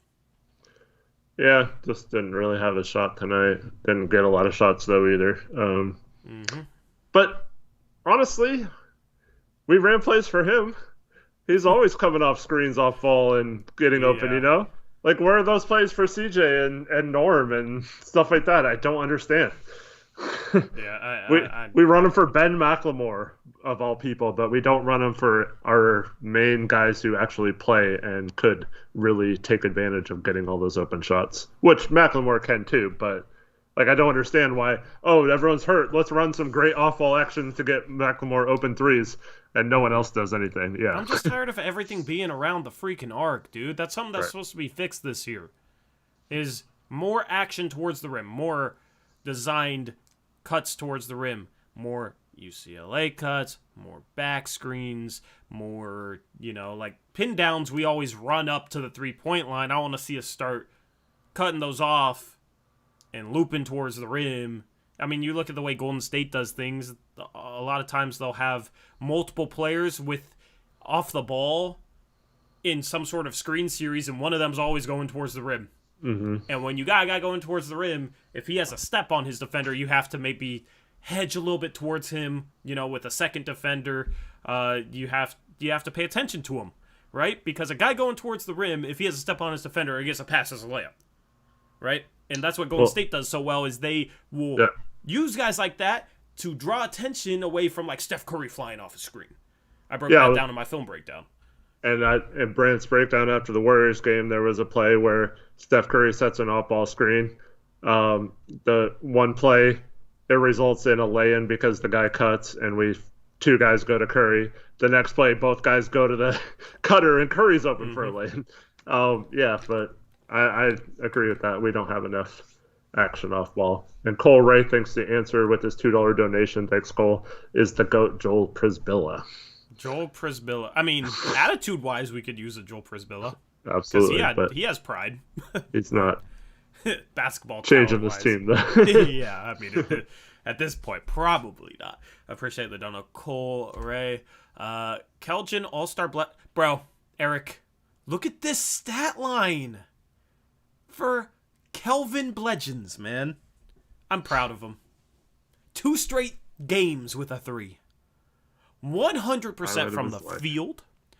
100% from 2 because he was 0 for 0. 100% from 3. 1 for 1. He had an assist too, Eric. Oh, man. His turnover, though. Didn't see it, didn't happen.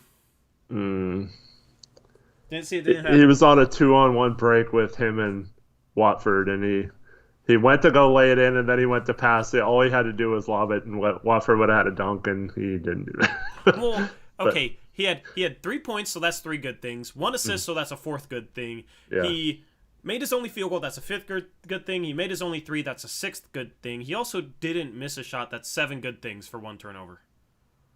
Yeah, okay. I agree. Player of the game, Keljin Blevins. And I mean, all-star candidate right now, man, stepping up for his cousin, who's been out. Let's move on. I mean, that's it. We got to end it with the best. Save the best. Didn't hear that joke about 50 times, Zach, today. Blevins had 3 points. Dame had 0. Who's the better player now? I mean, obviously Blevins, man. Yeah. Plain and simple. All right. We got a Chauncey interview to listen to. Yeah. Which is going to be interesting, Eric. Hey, that was embarrassing, man. We just need more effort. At the end of the day, we got to have some pride.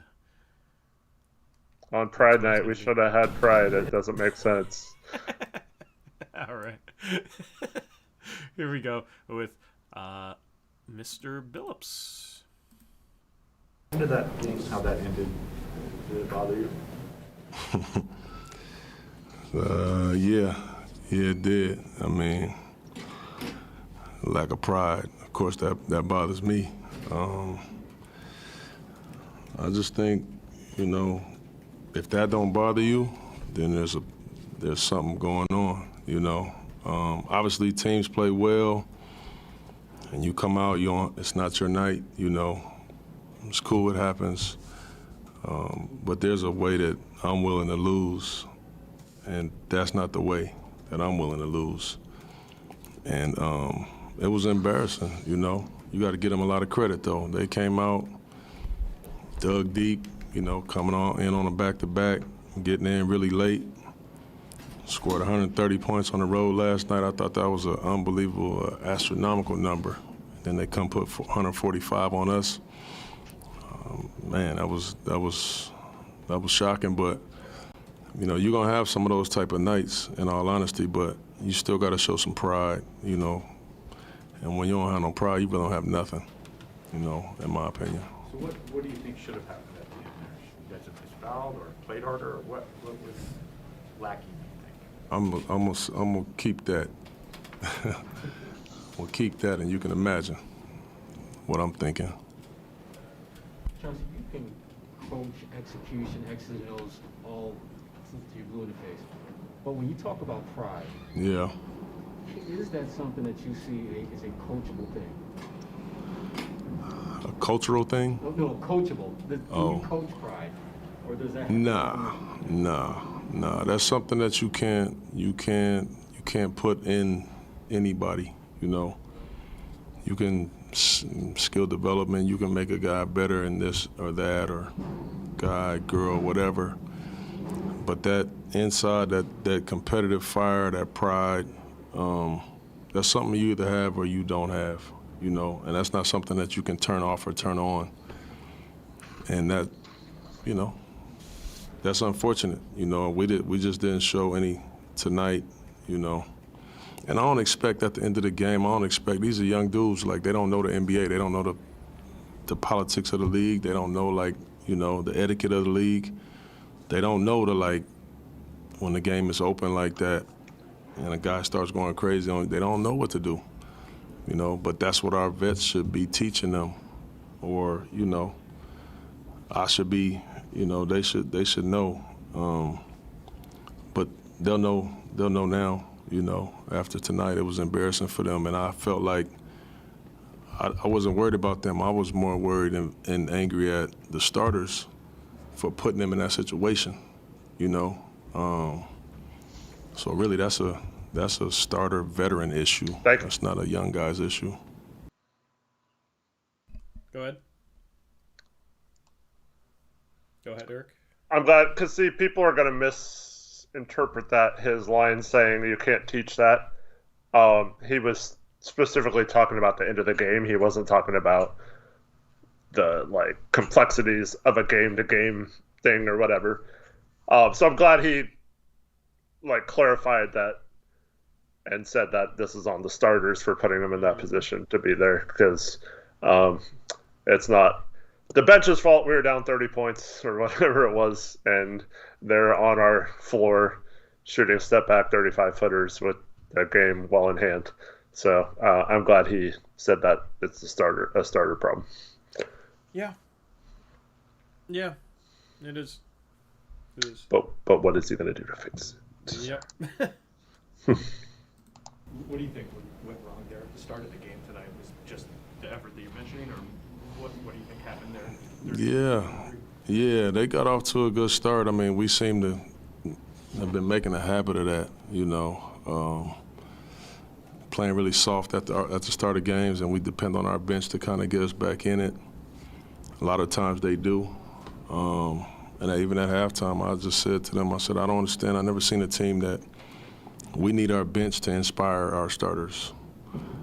And that shit is crazy to me, you know. It's supposed to be the other way around. We continue to do that.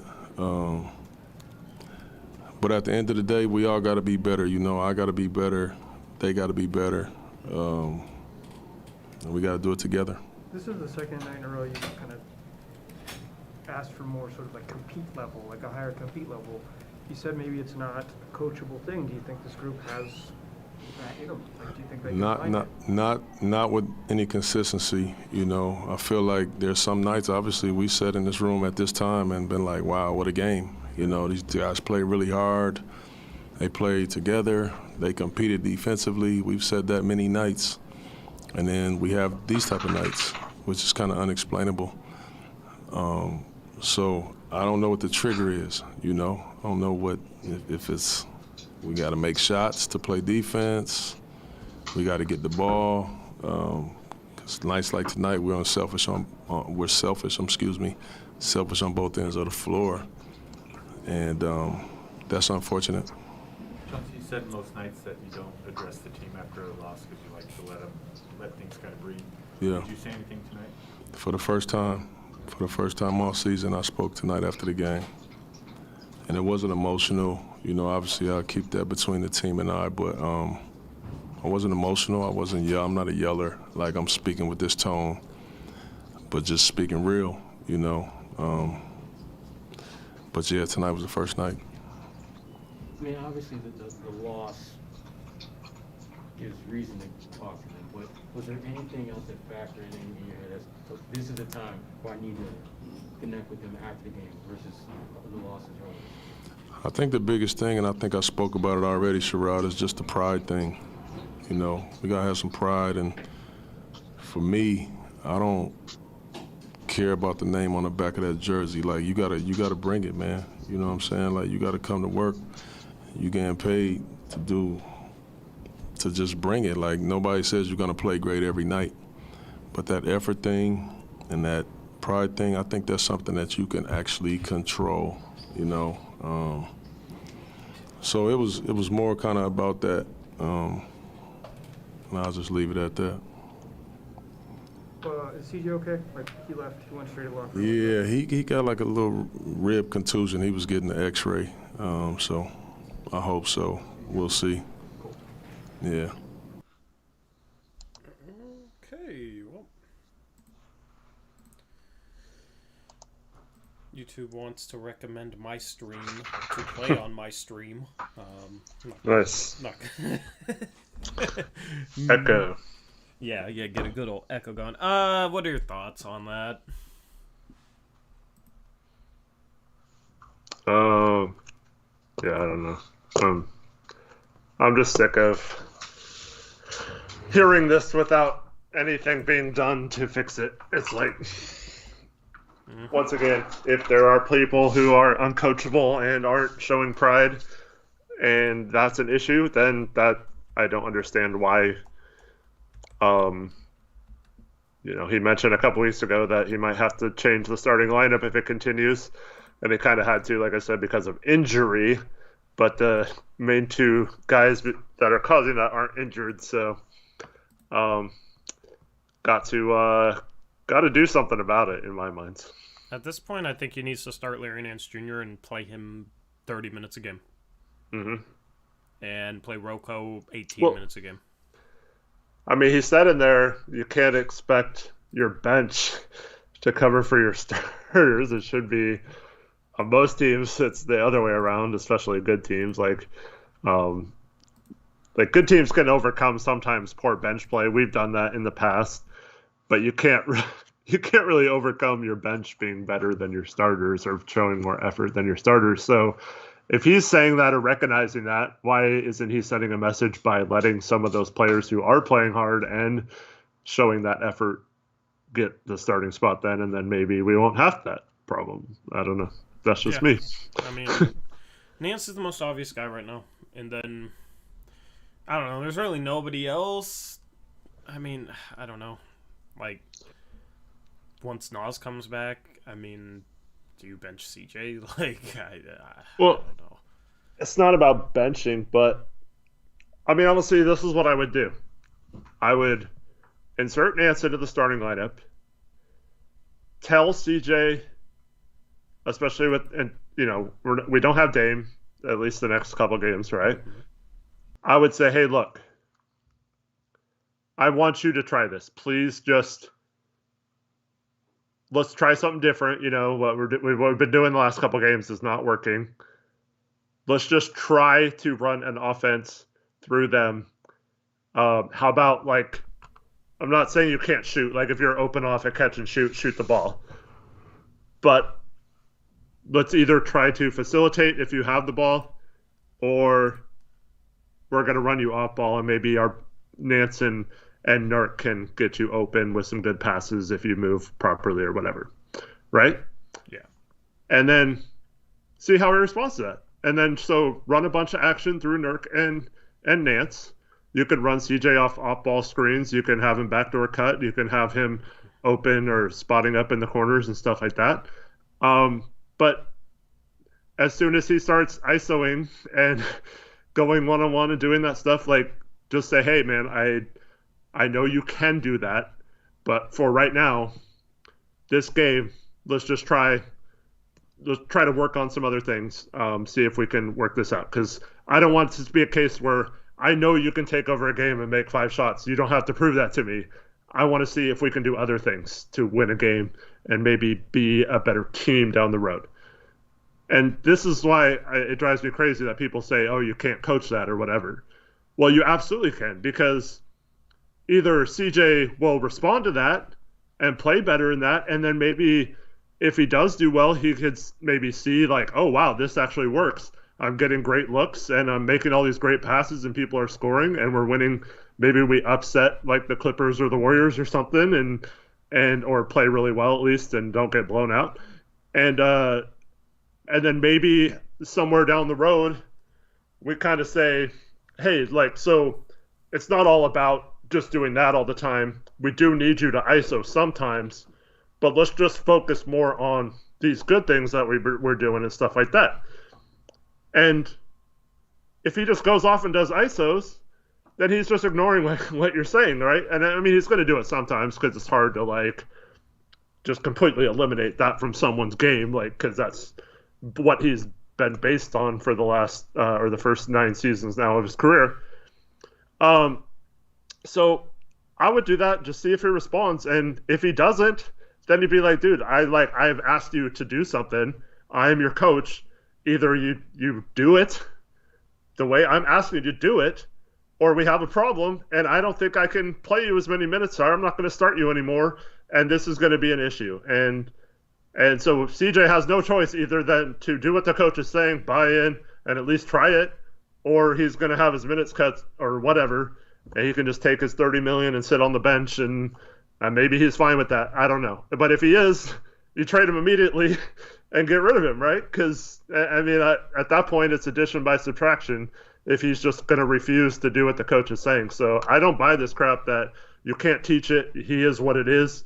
Like, there's nothing you can do about it.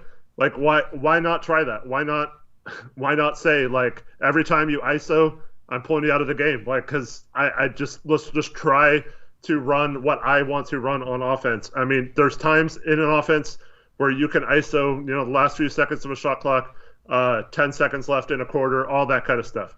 But I don't know. I have a feeling like CJ would like be okay with that, and he would actually do it. Like, and he might actually see that it's going okay, like, oh wait, maybe I can do this way. Maybe I can use my extreme ball handling skills to facilitate for others, and maybe I am going to be a lot more efficient shooting catch and shoot versus pull up jumpers all the time. So that's just what I would do. And Michael Ranella brings up that maybe they're scared of CJ because he's in the players union. I guarantee you that hasn't crossed Chauncey Billups' mind one time as head coach. It might have crossed Olshay's mind at times, I guess.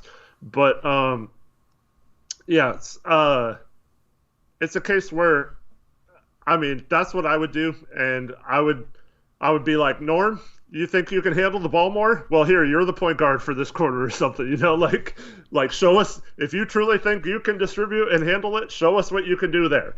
Nurk, you want a bigger role? Here's like these 5 plays. We're going to run these 5 plays several times throughout the first half of this game, and I want you to play make for others and do use your passing skills. And if the pass isn't there, then you can back your guy down and post him up or whatever. So yeah, I mean, that's how I would approach it. That would be the way I do it. I think it's silly to me to just keep running the same starters out, the same offense, it seems like, the same defense, and not really doing anything to change it, or just thinking it's going to magically get better without doing something kind of extreme. Yep, I'd be on board with all of that and just see what happens. I mean, it's better than what we saw tonight and against the Spurs. So, I absolutely agree. Let's go quickly around the NBA, then let's talk trades for about 10 minutes, and let's wrap up this stream. I'm not going to spend much time on this. Here are the scores from today. Nuggets get a big-time win in New York City. The Bulls beat the Nets 111-107. The Bucks beat the Heat 124-102. They continue their dominance over them that began last year in the first round. The Spurs, Eric, beat the Warriors in Golden State, in San Francisco, 112-107. So, I mean, maybe the Spurs are better than we think. I don't know. They blew out the Blazers in Portland, and then they gave them some confidence. Yeah, they were blowing out the Warriors at some point in this game. The Warriors made a little bit of a comeback, and the Spurs were able to hang on. The Grizzlies have been playing well without John Morant. They beat the Mavericks 97-90, and then 147. Mavericks didn't have Luka or Kristaps in that Okay, one. that makes more sense. But the Grizzlies coming off Yeah. a game in which they put up 152 without Ja on the OKC Thunder, biggest margin of victory in NBA history was 79 points, which is absolutely insane.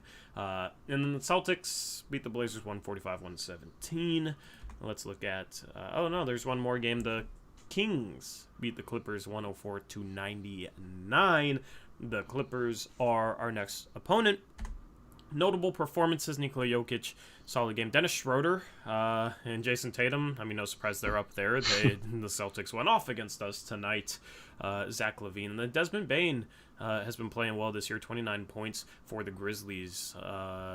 Stepping up with Ja Morant out. Let's look at the Western Conference standings. Portland has now fallen all the way to 10th. They're still only 2.5 games out of 4th, which is Memphis. The team that we beat. We do have the tiebreaker with them at the moment. The Blazers are only one game out of 5th, Eric. That's what's frustrating. Like we're still just right there. That's what sucks. But it's like also a good thing, you know. Like as ridiculous as things are right now, we're a game out of 5th. Well, and like it seems like it's rock bottom for the Blazers because of the front office situation, right? And like everything that's going on, it just seems like it's a mess. But honestly, Denver is a wreck with injuries right now. Who knows if they're going to be able to recover from a lot of those. I mean, Jokic can cover a lot of those mistakes, but so can Dame, and we've been missing him the last couple games. Dallas has had injuries too, and they have not played well even with them.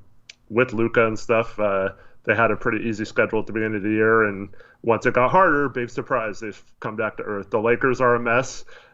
They've had several injuries too and have all kinds of fit issues. The Clippers have injury issues and are just kind of hanging around. Like they play well some games, play like absolute garbage some games.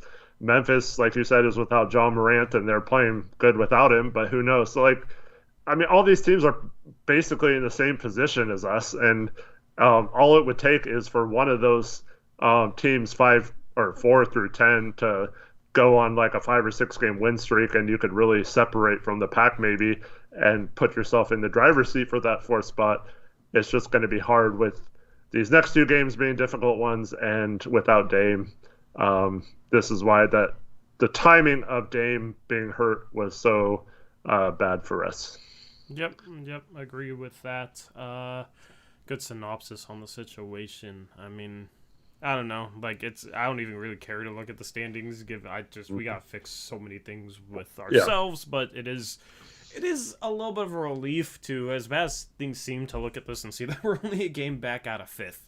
So if we do find a way to make a splash trade and figure out some of these things, you can still get pretty solid playoff positioning and avoid a play-in game if you're Portland, especially with an easy second half schedule. Let's look at the East, which is looking better than the West right now. Things are still pretty tight there. Chicago moves within a half game of Brooklyn after their win over them tonight. Milwaukee has been steadily climbing the standings. They've been on a run after being injured early. Washington's still up there. I still don't know what in the world Washington is. Miami has been injury prone. Cleveland's been injury prone, but Cleveland is looking more and more like a team that's here to stay in the Eastern Conference. Once they got Allen and Mobley back, and I think you can make a case they might be better without Sexton. Yeah, I mean, honestly, there's always been a conversation about Sexton. Like, is he just a mediocre player putting up good numbers on a bad team?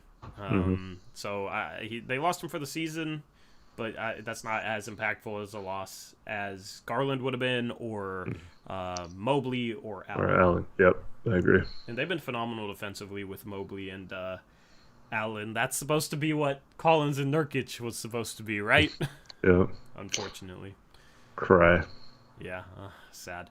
The Knicks are in 11th. They've struggled. Toronto, they're in 12th. Siakam? Question mark. We're going to talk trades in a second. Let's look at the Blazers' next 5 games. Clippers up next. Then you got Golden State. I mean, I'm not even going to try and predict record or say we need to win this out of this game, this many out of this many games. That 3-day layoff between Golden State and Minnesota will be nice. they got the Clippers and they go on the road to Golden State, but then they got a 4-game homestand. Minnesota, Phoenix, who we've beaten at home already. Memphis, who we've beaten at home already. So I don't know. It's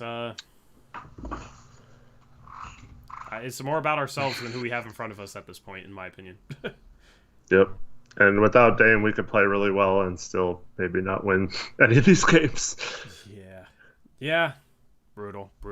All right, that's... And real quick, I would like to thank the schedule makers for giving me a 2-day or 3-day window where my wife and I can get out of town for a couple of days, and I don't have to worry about missing a game or a stream or anything. So nice, because that Golden State game is on... It's on a Wednesday, but I'll be here Thursday, and then, Friday, Saturday, then come back Sunday afternoon, and I'm actually going to go to that Minnesota Timberwolves game. Shout out to anyone who's going, and if you're not going but live in the Portland area, Section 307 party up there for the Minnesota Timberwolves game. Probably get a pretty good deal on those, yeah. Zach's going to be there. Reese, I think, is going to be there. Section 307? Myself, my mom. That section? Come join it. Yep, they're getting tickets in that section. So shoot, I might have to go then, man. Come get tickets up there, and we'll have a party up there in Section 307 for that game. Yeah, because I mean the 300 level has been scarce enough that you can price it wherever you want in that section. Yeah. So yeah. Shoot, I guess it's a meetup. I guess. So get your tickets. Use promo code Uprise on C. Actually, they're not expensive enough to use our promo code. Our SeatGeek promo code. It has to be a minimum like $50 purchase. So but if someone buy tickets for everyone in that section. Just buy all the tickets in the section. Use SeatGeek code Uprise, and then distribute them out.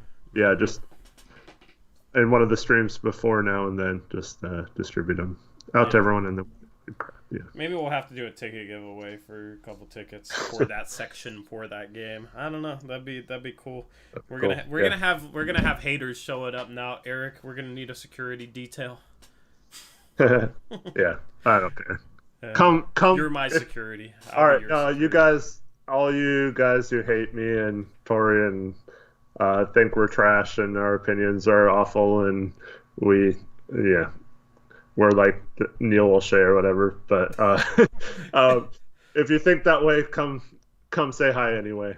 I think a lot of the problems in the world would be solved if you actually met people face to face instead of just argued with them on social media all the time. But what do I know? Yeah, I mean, I heard it today.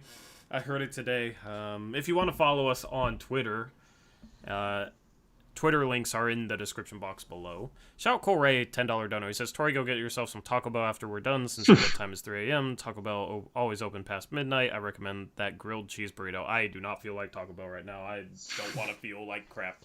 Don't want to feel that bad, but I'll use it for maybe something a little bit healthier, Cole. Maybe I'll get some Panera tomorrow morning. Chris is going to be at that game, but I don't know if he's going to be in the 300 level. He'll be 100 level because he's big balling like that. Appreciate Cole Ray for the $10 dono. Yeah, thanks, Cole. So, all right, trade, since I said I'd do it. You guys got 10 minutes. What you got? AZ Nightmare says, have we ever been to a game together? Yes, we have. Yep. Yeah, multiple. Been to a couple together through a forum we met on.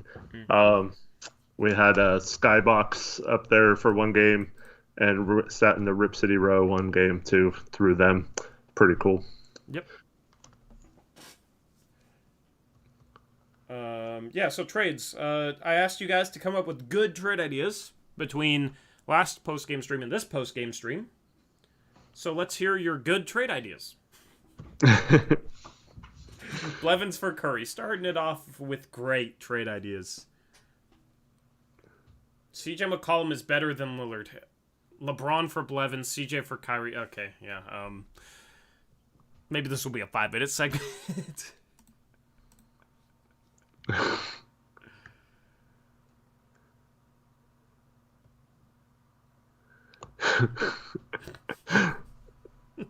I'm not reading off that comment. An inside trade secret from a health nut: if you ever eat super heavy food, Mexican, Chinese, just do apple cider vinegar shot and mixed in water. 10 to 15 minutes later, all heaviness feelings gone. Interesting. Rafe LaFrance from Beavis. Uh, How can we target DeJounte Murray? DeJounte Murray would be a good fit on this team, but I don't think he's gettable, especially for what we'd have to give up because he's been playing like an all-star this year. And he's 25, right? He's young enough to fit San Antonio's timeline. He's obviously a phenomenal defender. He's averaging 19 points per game, 8 rebounds, 8 assists per game, 32% from 3, 44% from the field. He's not efficient, but maybe playing in Portland, he'd get better shots and would be a little bit more efficient. But he playmakes and defends at an extremely high level. Northwest native as well.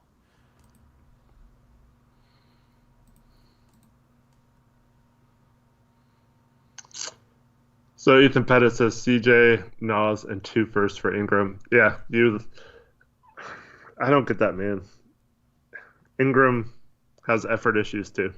Yeah, And he's not a high IQ player. I just think, I don't know.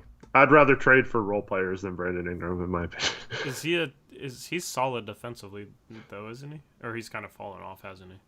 I don't know, he's kind of like Wiggins, where it's like he shows flashes of being really good, and then it disappears a lot too. Yeah. I mean, honestly, he seems like he's a bigger version of CJ, maybe. He's averaging 22 points per game, 6.3 rebounds per game, 4.7 assists per game, shooting 44% from the field, 37% from 3, 84% from the free throw line. Inconsistent defensively. I wouldn't do that. That's giving up too much for somebody that might not fix any of our problems. I don't know why He's still Pelicans young. would trade him for CJ either. Yeah. Like, even if they got Nas in 2 picks, I don't see that because he's still young, so he fits their timeline. Daxton asks, would Sabonis fit on this team as a power forward? I don't think he would fit on this team as a power forward because He doesn't even fit on Indiana as a power forward. That's been Indiana's problem for the last 3 years is Sabonis and Miles Turner cannot both play on the floor together very well, and they continue to run it out year after year. And that's with Miles Turner being a stretch 5, much more so than Nurkic is. And Sabonis, I mean, that probably work offensively with Dame, but honestly, we need a better big defender than Sabonis. So if you're talking about trading Nurk and other things and maybe getting Sabonis, I just think we'd be much worse off, even though Sabonis is a better player than Nurkic. I just think the amount we'd lose defensively because of it would be too great to have him play the 5 instead of Nurk. So I don't know. Yeah. Yeah, Sabonis doesn't really work here. He's not really on my radar. I mean, it'd be a cool story to have Sabonis back here and all that stuff, but I don't know. Harrison Barnes is a no way for what we'd have to give up. Like, what are you going to give up for Harrison Barnes, and what does he fix?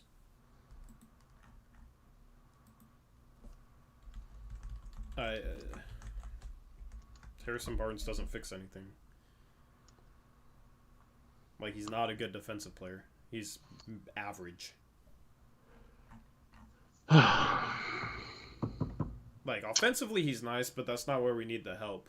Like, we need to upgrade defensively, and we need to get guys who are, like, competitive, like, big-time competitors, and I don't think Harrison Barnes are either one of those. Like, the only way I would take a player in that mold is if they're, like, really good offensively, like, close to, like, Brandon Ingram level, at least offensively. Barnes isn't really that.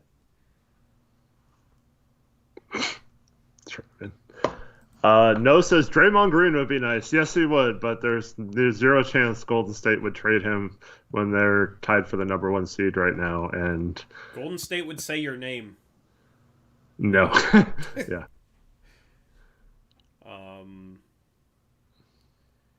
Rocco for Barnes doesn't work financially. Sacramento would want a lot more than that.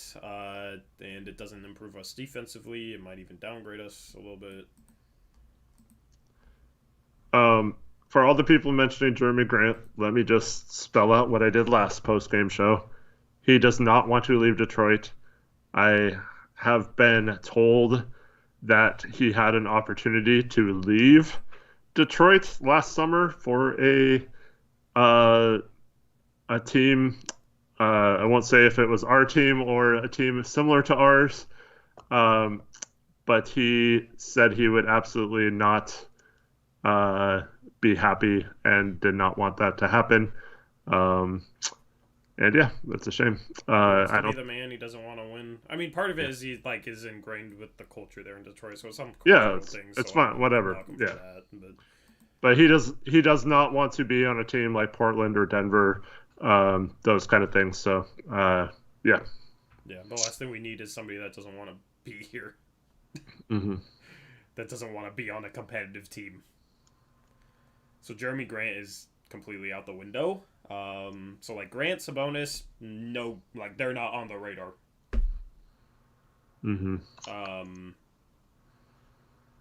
Siakam is one of the top targets. I don't know what a trade like that would look like though, because it would be CJ to a third team.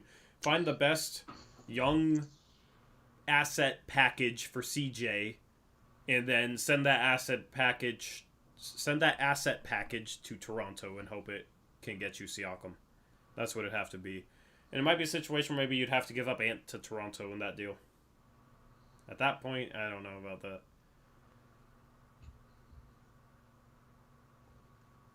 Yeah. Depends on what the rest of it would look like. Because if we're getting Siakam or Ben Simmons, I think Ant is a perfect guard for those guys because they can kick out and Ant-O-Matic all day. Yeah, and Ant would be our third guard, would have more minutes available because Norm could still slide up to the three. And Norm would get more open threes as well. Dame would get more open threes. Man, yeah. So, yeah. I am definitely, coming around to, man. But yeah, that's why you can't trade Ant in those trades. You can't do it. But so this is the problem. Rocco for Barnes, we need to include a few more million. So you're talking about either Nas or Ant. Are you giving up either of those to get Barnes, Rocco and Nas, or Rocco and Ant for Barnes? I mean, I don't know. Sacramento doesn't need another guard, so they probably would ask for Nas. So Nas and Rocco for Harrison Barnes. Are you guys doing that?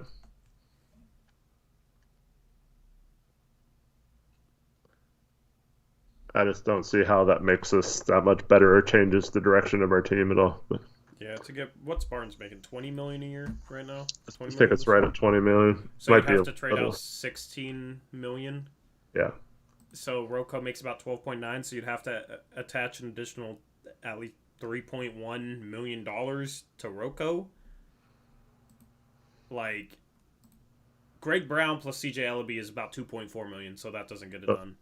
And let me just explain this real quick, because someone asked why we can't just include, minimum contract guys. So for every player we trade out, we have to sign someone, and those guys make Ellaby and Brown make a little less than the minimum, and then those guys that do make the minimum, you'd have to include them in a trade, and then, but why would Sacramento want Snell and Zeller and Rocco, right? Yeah. So you have to think about it that way too. Team would want a veteran on an expiring contract who's worse. Yeah. And so scrubs. Yeah. So you have to give up something that they'd want. So yeah, not only that, but we only have we have the minimum amount of roster spots. So if you trade a 2-for-1, we'd have to sign someone else. And in our tax situation, that would be let's just say we did trade Nas and Rocco for Barnes. Mm-hmm. If that's enough, does Nas make enough to make that work? It's close. I don't know. But anyways, let's just say we did that. So we'd be adding about $4 million in payroll so we'd be instead of $3 million to the tax, now we're $7 million into the tax. and that's a much steeper thing. Every 5 million is another increment up into the tax. And then on top of that, we have to sign someone to a minimum, and it's not to the point of the season where you can prorate it yet. So that's another 1.7 million against the cap. So all of a sudden, we're almost 9 million over the tax just to get Barnes and give up Nas. And yeah, I just don't like that at all. Yep.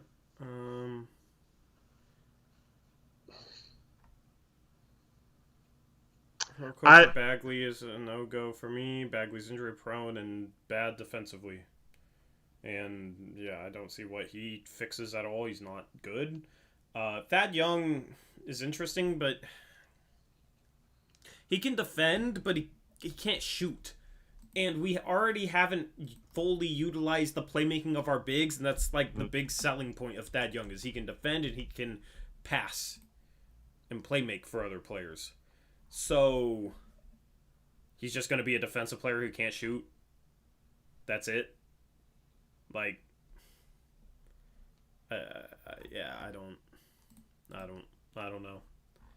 He's been able to shoot at parts of his career, but not lately though. But honestly, that's it. To me, that kind of goes. Well, I think Thaddeus makes closer to 14 million, if I'm not mistaken. So you are adding a little bit of salary. I just don't think we're going to do a trade like that to add salary. But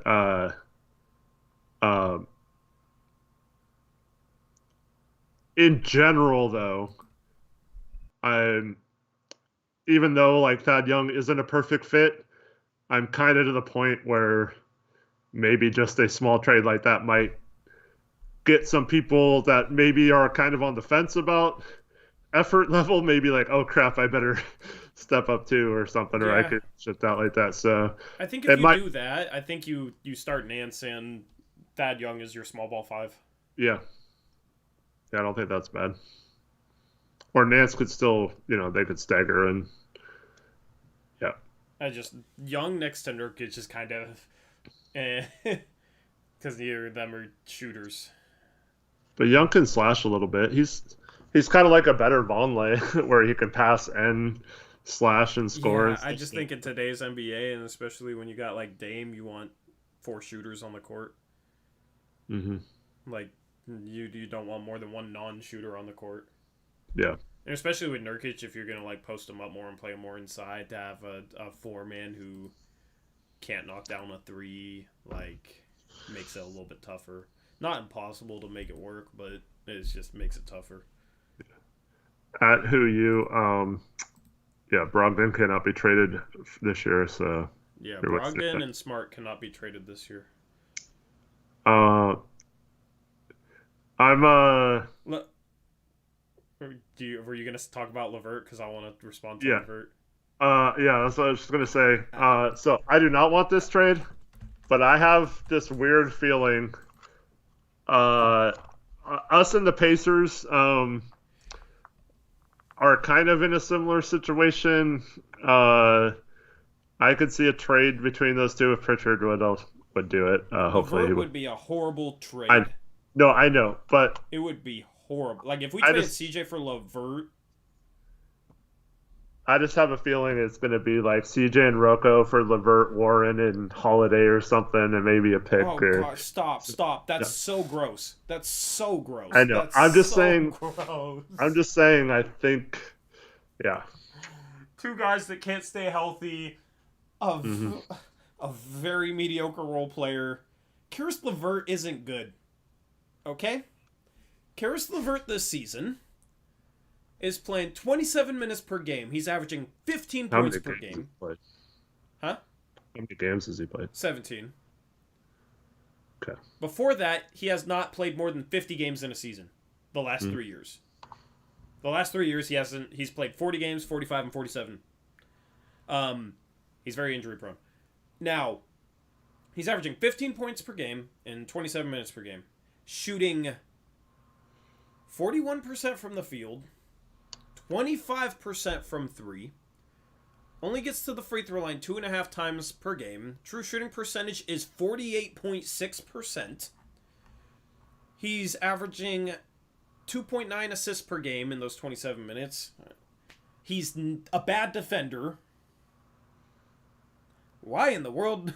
Why would we want that? As like the guy we go out and get?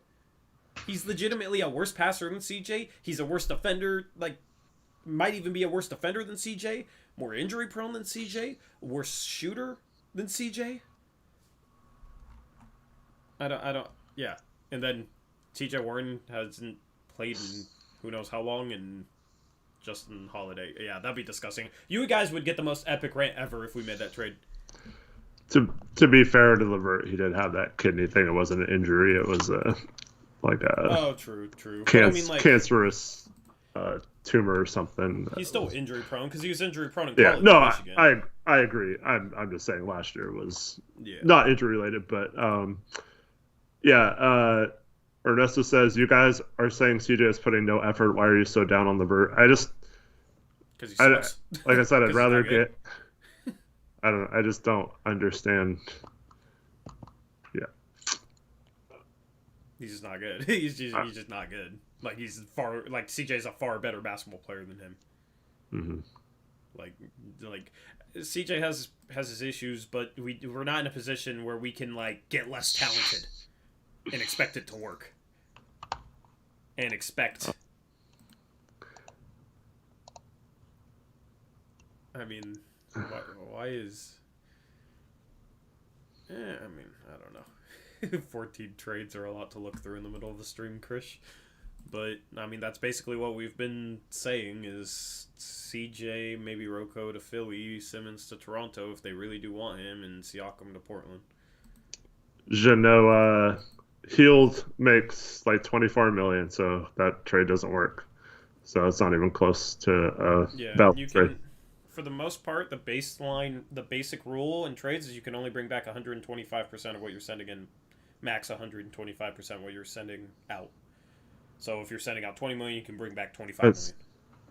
Neither of the bridges are available. Mikal is not going anywhere, and Miles is certainly not going anywhere either. We don't have anything to trade them that they would want teams for. Teams that are like 18-3 are not going to like trade a starter. Why? They're contenders. They're the best teams in the league. So anybody off Golden State or Phoenix, I won't even look at those two teams. Mm-hmm.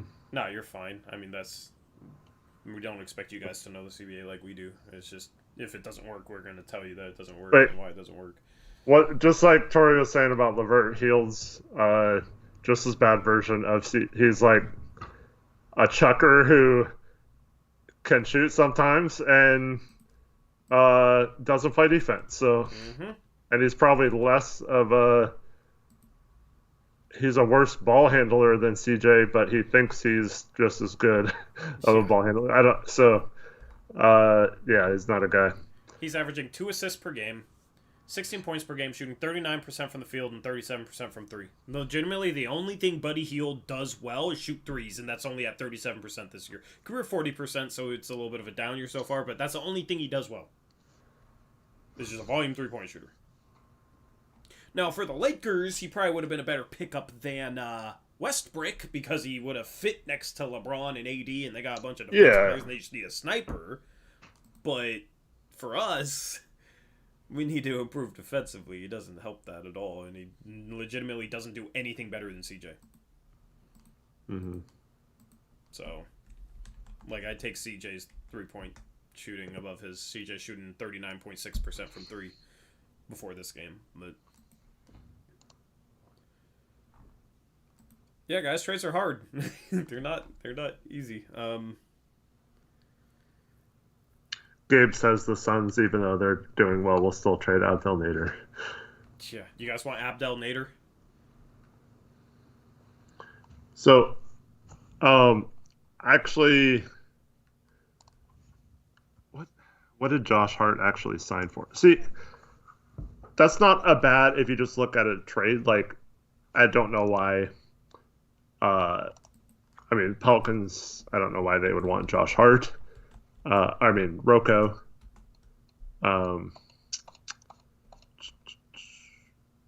Josh Hart, I don't think is a good idea. Oh yeah, he makes $12 million. He signed a 3-year. Looks like about $38 million. The salaries work. But the problem is you're trading our starting power forward for a fifth guard. Yeah. Like what? That doesn't make any sense. He's not a small forward, so. He's 6'5" with a short wingspan.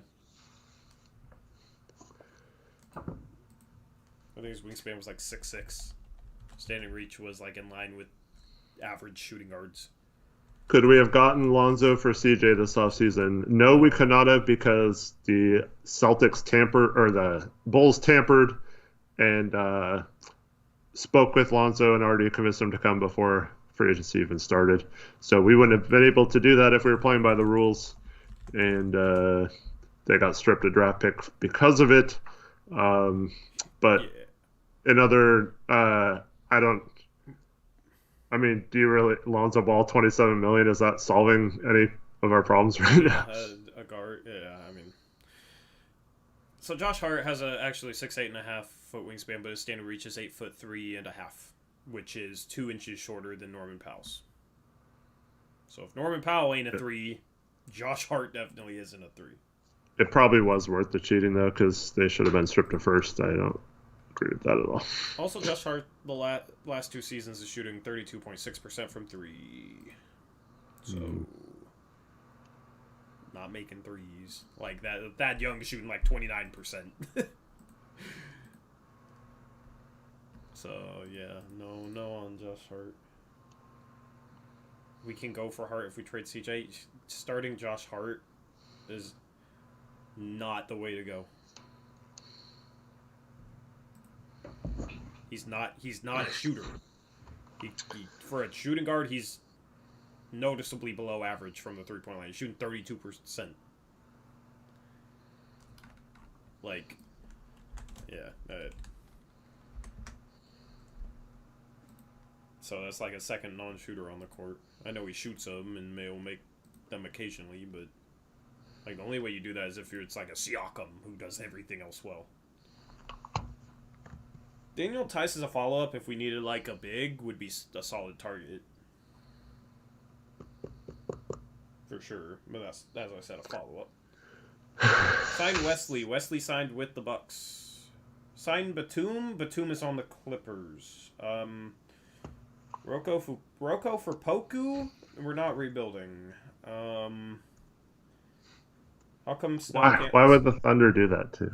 Like, yeah, think about the other teams sometimes. Rebuilding teams don't want veterans on expiring contracts and will not give up picks or young players for them. They would expect us to give up a first for them to take Rocco, the Thunder, right now. Yeah. They will take him if we give them a first. But they probably wouldn't trade they give us like Derek Favors back or something like that. Yeah.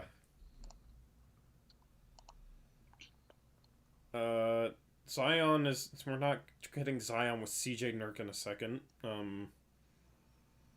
That's not even remotely close to being realistic. Christian Wood, we talked about him last stream. He's just not a good defender. He's okay, I think, but like he's better at the 5 than the 4, and we need a good defender at the 5, and he's not a good defender.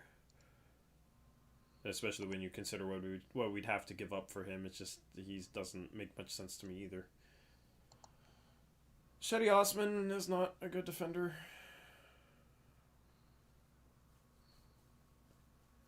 And I feel like he's overachieving right now. If you look at his numbers this season compared to previous seasons, I feel like he's overachieving. Rocco for Brandon Clark.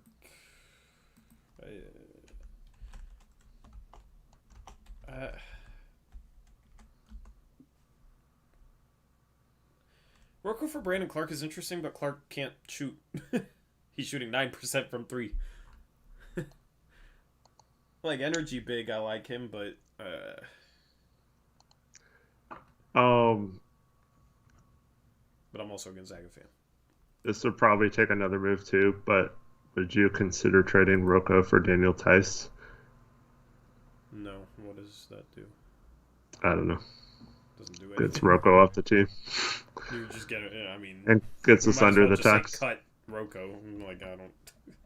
But yeah. Well, obviously, then you'd. Have Well, to sell I was thinking like, and because you don't like my Neesmith idea, so I was thinking Covington could still go to the Celtics. They would only have to give up like a pick to the Rockets, and then we get Tice from the Rockets. CJ for Gordon Hayward doesn't make sense because the Hornets don't need They a don't need guard. guards. They got Rozier and LaMelo Ball.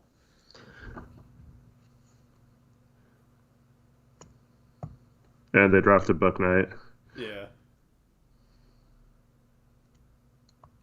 I would love to have Alex Caruso too. I just don't see what would make sense. I mean, Bulls maybe will not fit. Rocco. Maybe like if they feel like they need.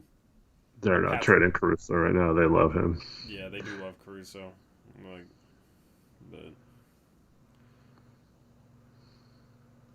the Hawks aren't giving up on a guy as young as Hunter because he's been injured a little bit for a guy like CJ, in my opinion. Well, And they already got some wings guards. Think about it too. I mean, there could be a third team, I guess, but Trae Young and CJ McCollum, really? Do you really think the Atlanta Hawks want that to be their backcourt? Honestly though, think about this. Actually, if the Raptors don't want Simmons and Philadelphia is willing to give up Simmons for CJ and maybe Rocco, I feel like a team that might want Simmons is Atlanta. Yeah.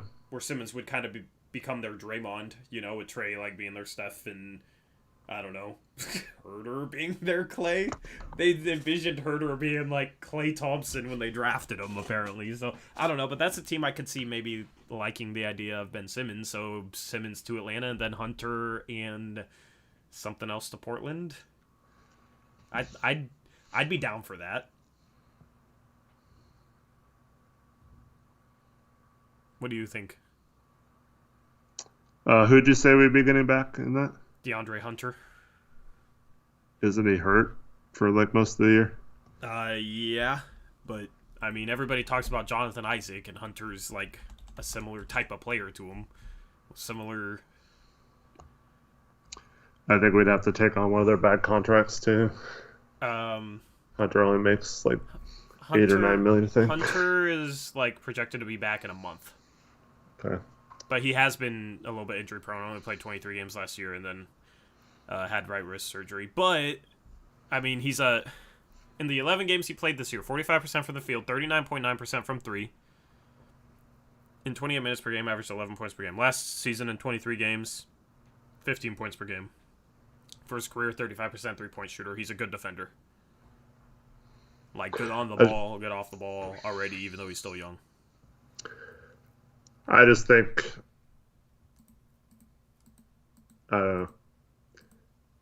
this is the problem. All these people want Ben Simmons, but Philly's, to this point, nowhere near close to accepting a CJ and Rocco for Ben Simmons. Otherwise, I think it would have maybe if you throw happened. Maybe if you throw in like Reddish as well to Philadelphia, coming from Atlanta, I don't know. Atlanta would obviously really have to want Ben Simmons in that deal. Like, whoever's getting Ben Simmons would have to. They'd have to give up like 3 firsts in that one. I mean, at some point, Morey's got to come down off his asking price a little bit, right? Like, I don't know. Does he though? It's Daryl Morey. He might not. He might not. He might not. Like, but I'm just saying, like, if he's willing to come down a little bit.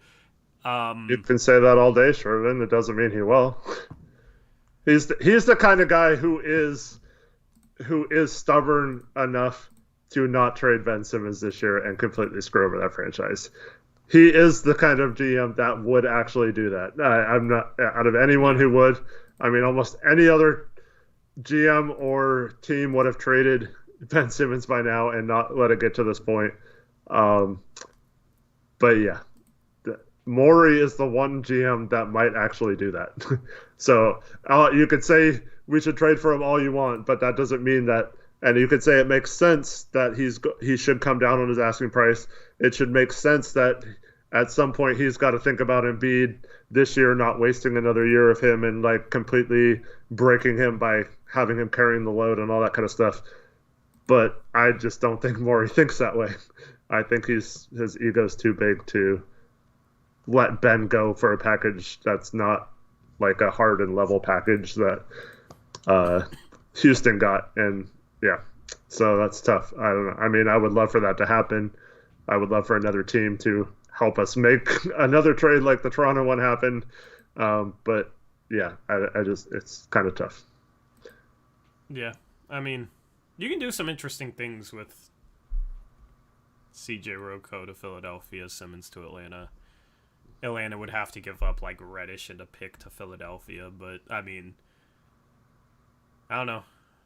You could do some interesting things. Like Bogdanovich is intriguing a little bit because that's kind of Dame's guy, like low-key Dame's guy, like Hunter and Bogdanovich would be a mix-up, and you get bigger. Maybe bring Bogdanovich off the bench, start Nance at the 4, Hunter at the 3. I don't know. I haven't thought about that, so that's a new one. So yeah, we came up with a new trade idea, even though it's probably not realistic. But, I mean, it's better than a lot of the stuff that's been tossed out here. You know? That's kind of, yeah. That's why it's easier when it's closer to a trade deadline, because you can see like what teams are rumored to be wanting more, and then you can work off of that. Whereas right now, it's just speculation. So.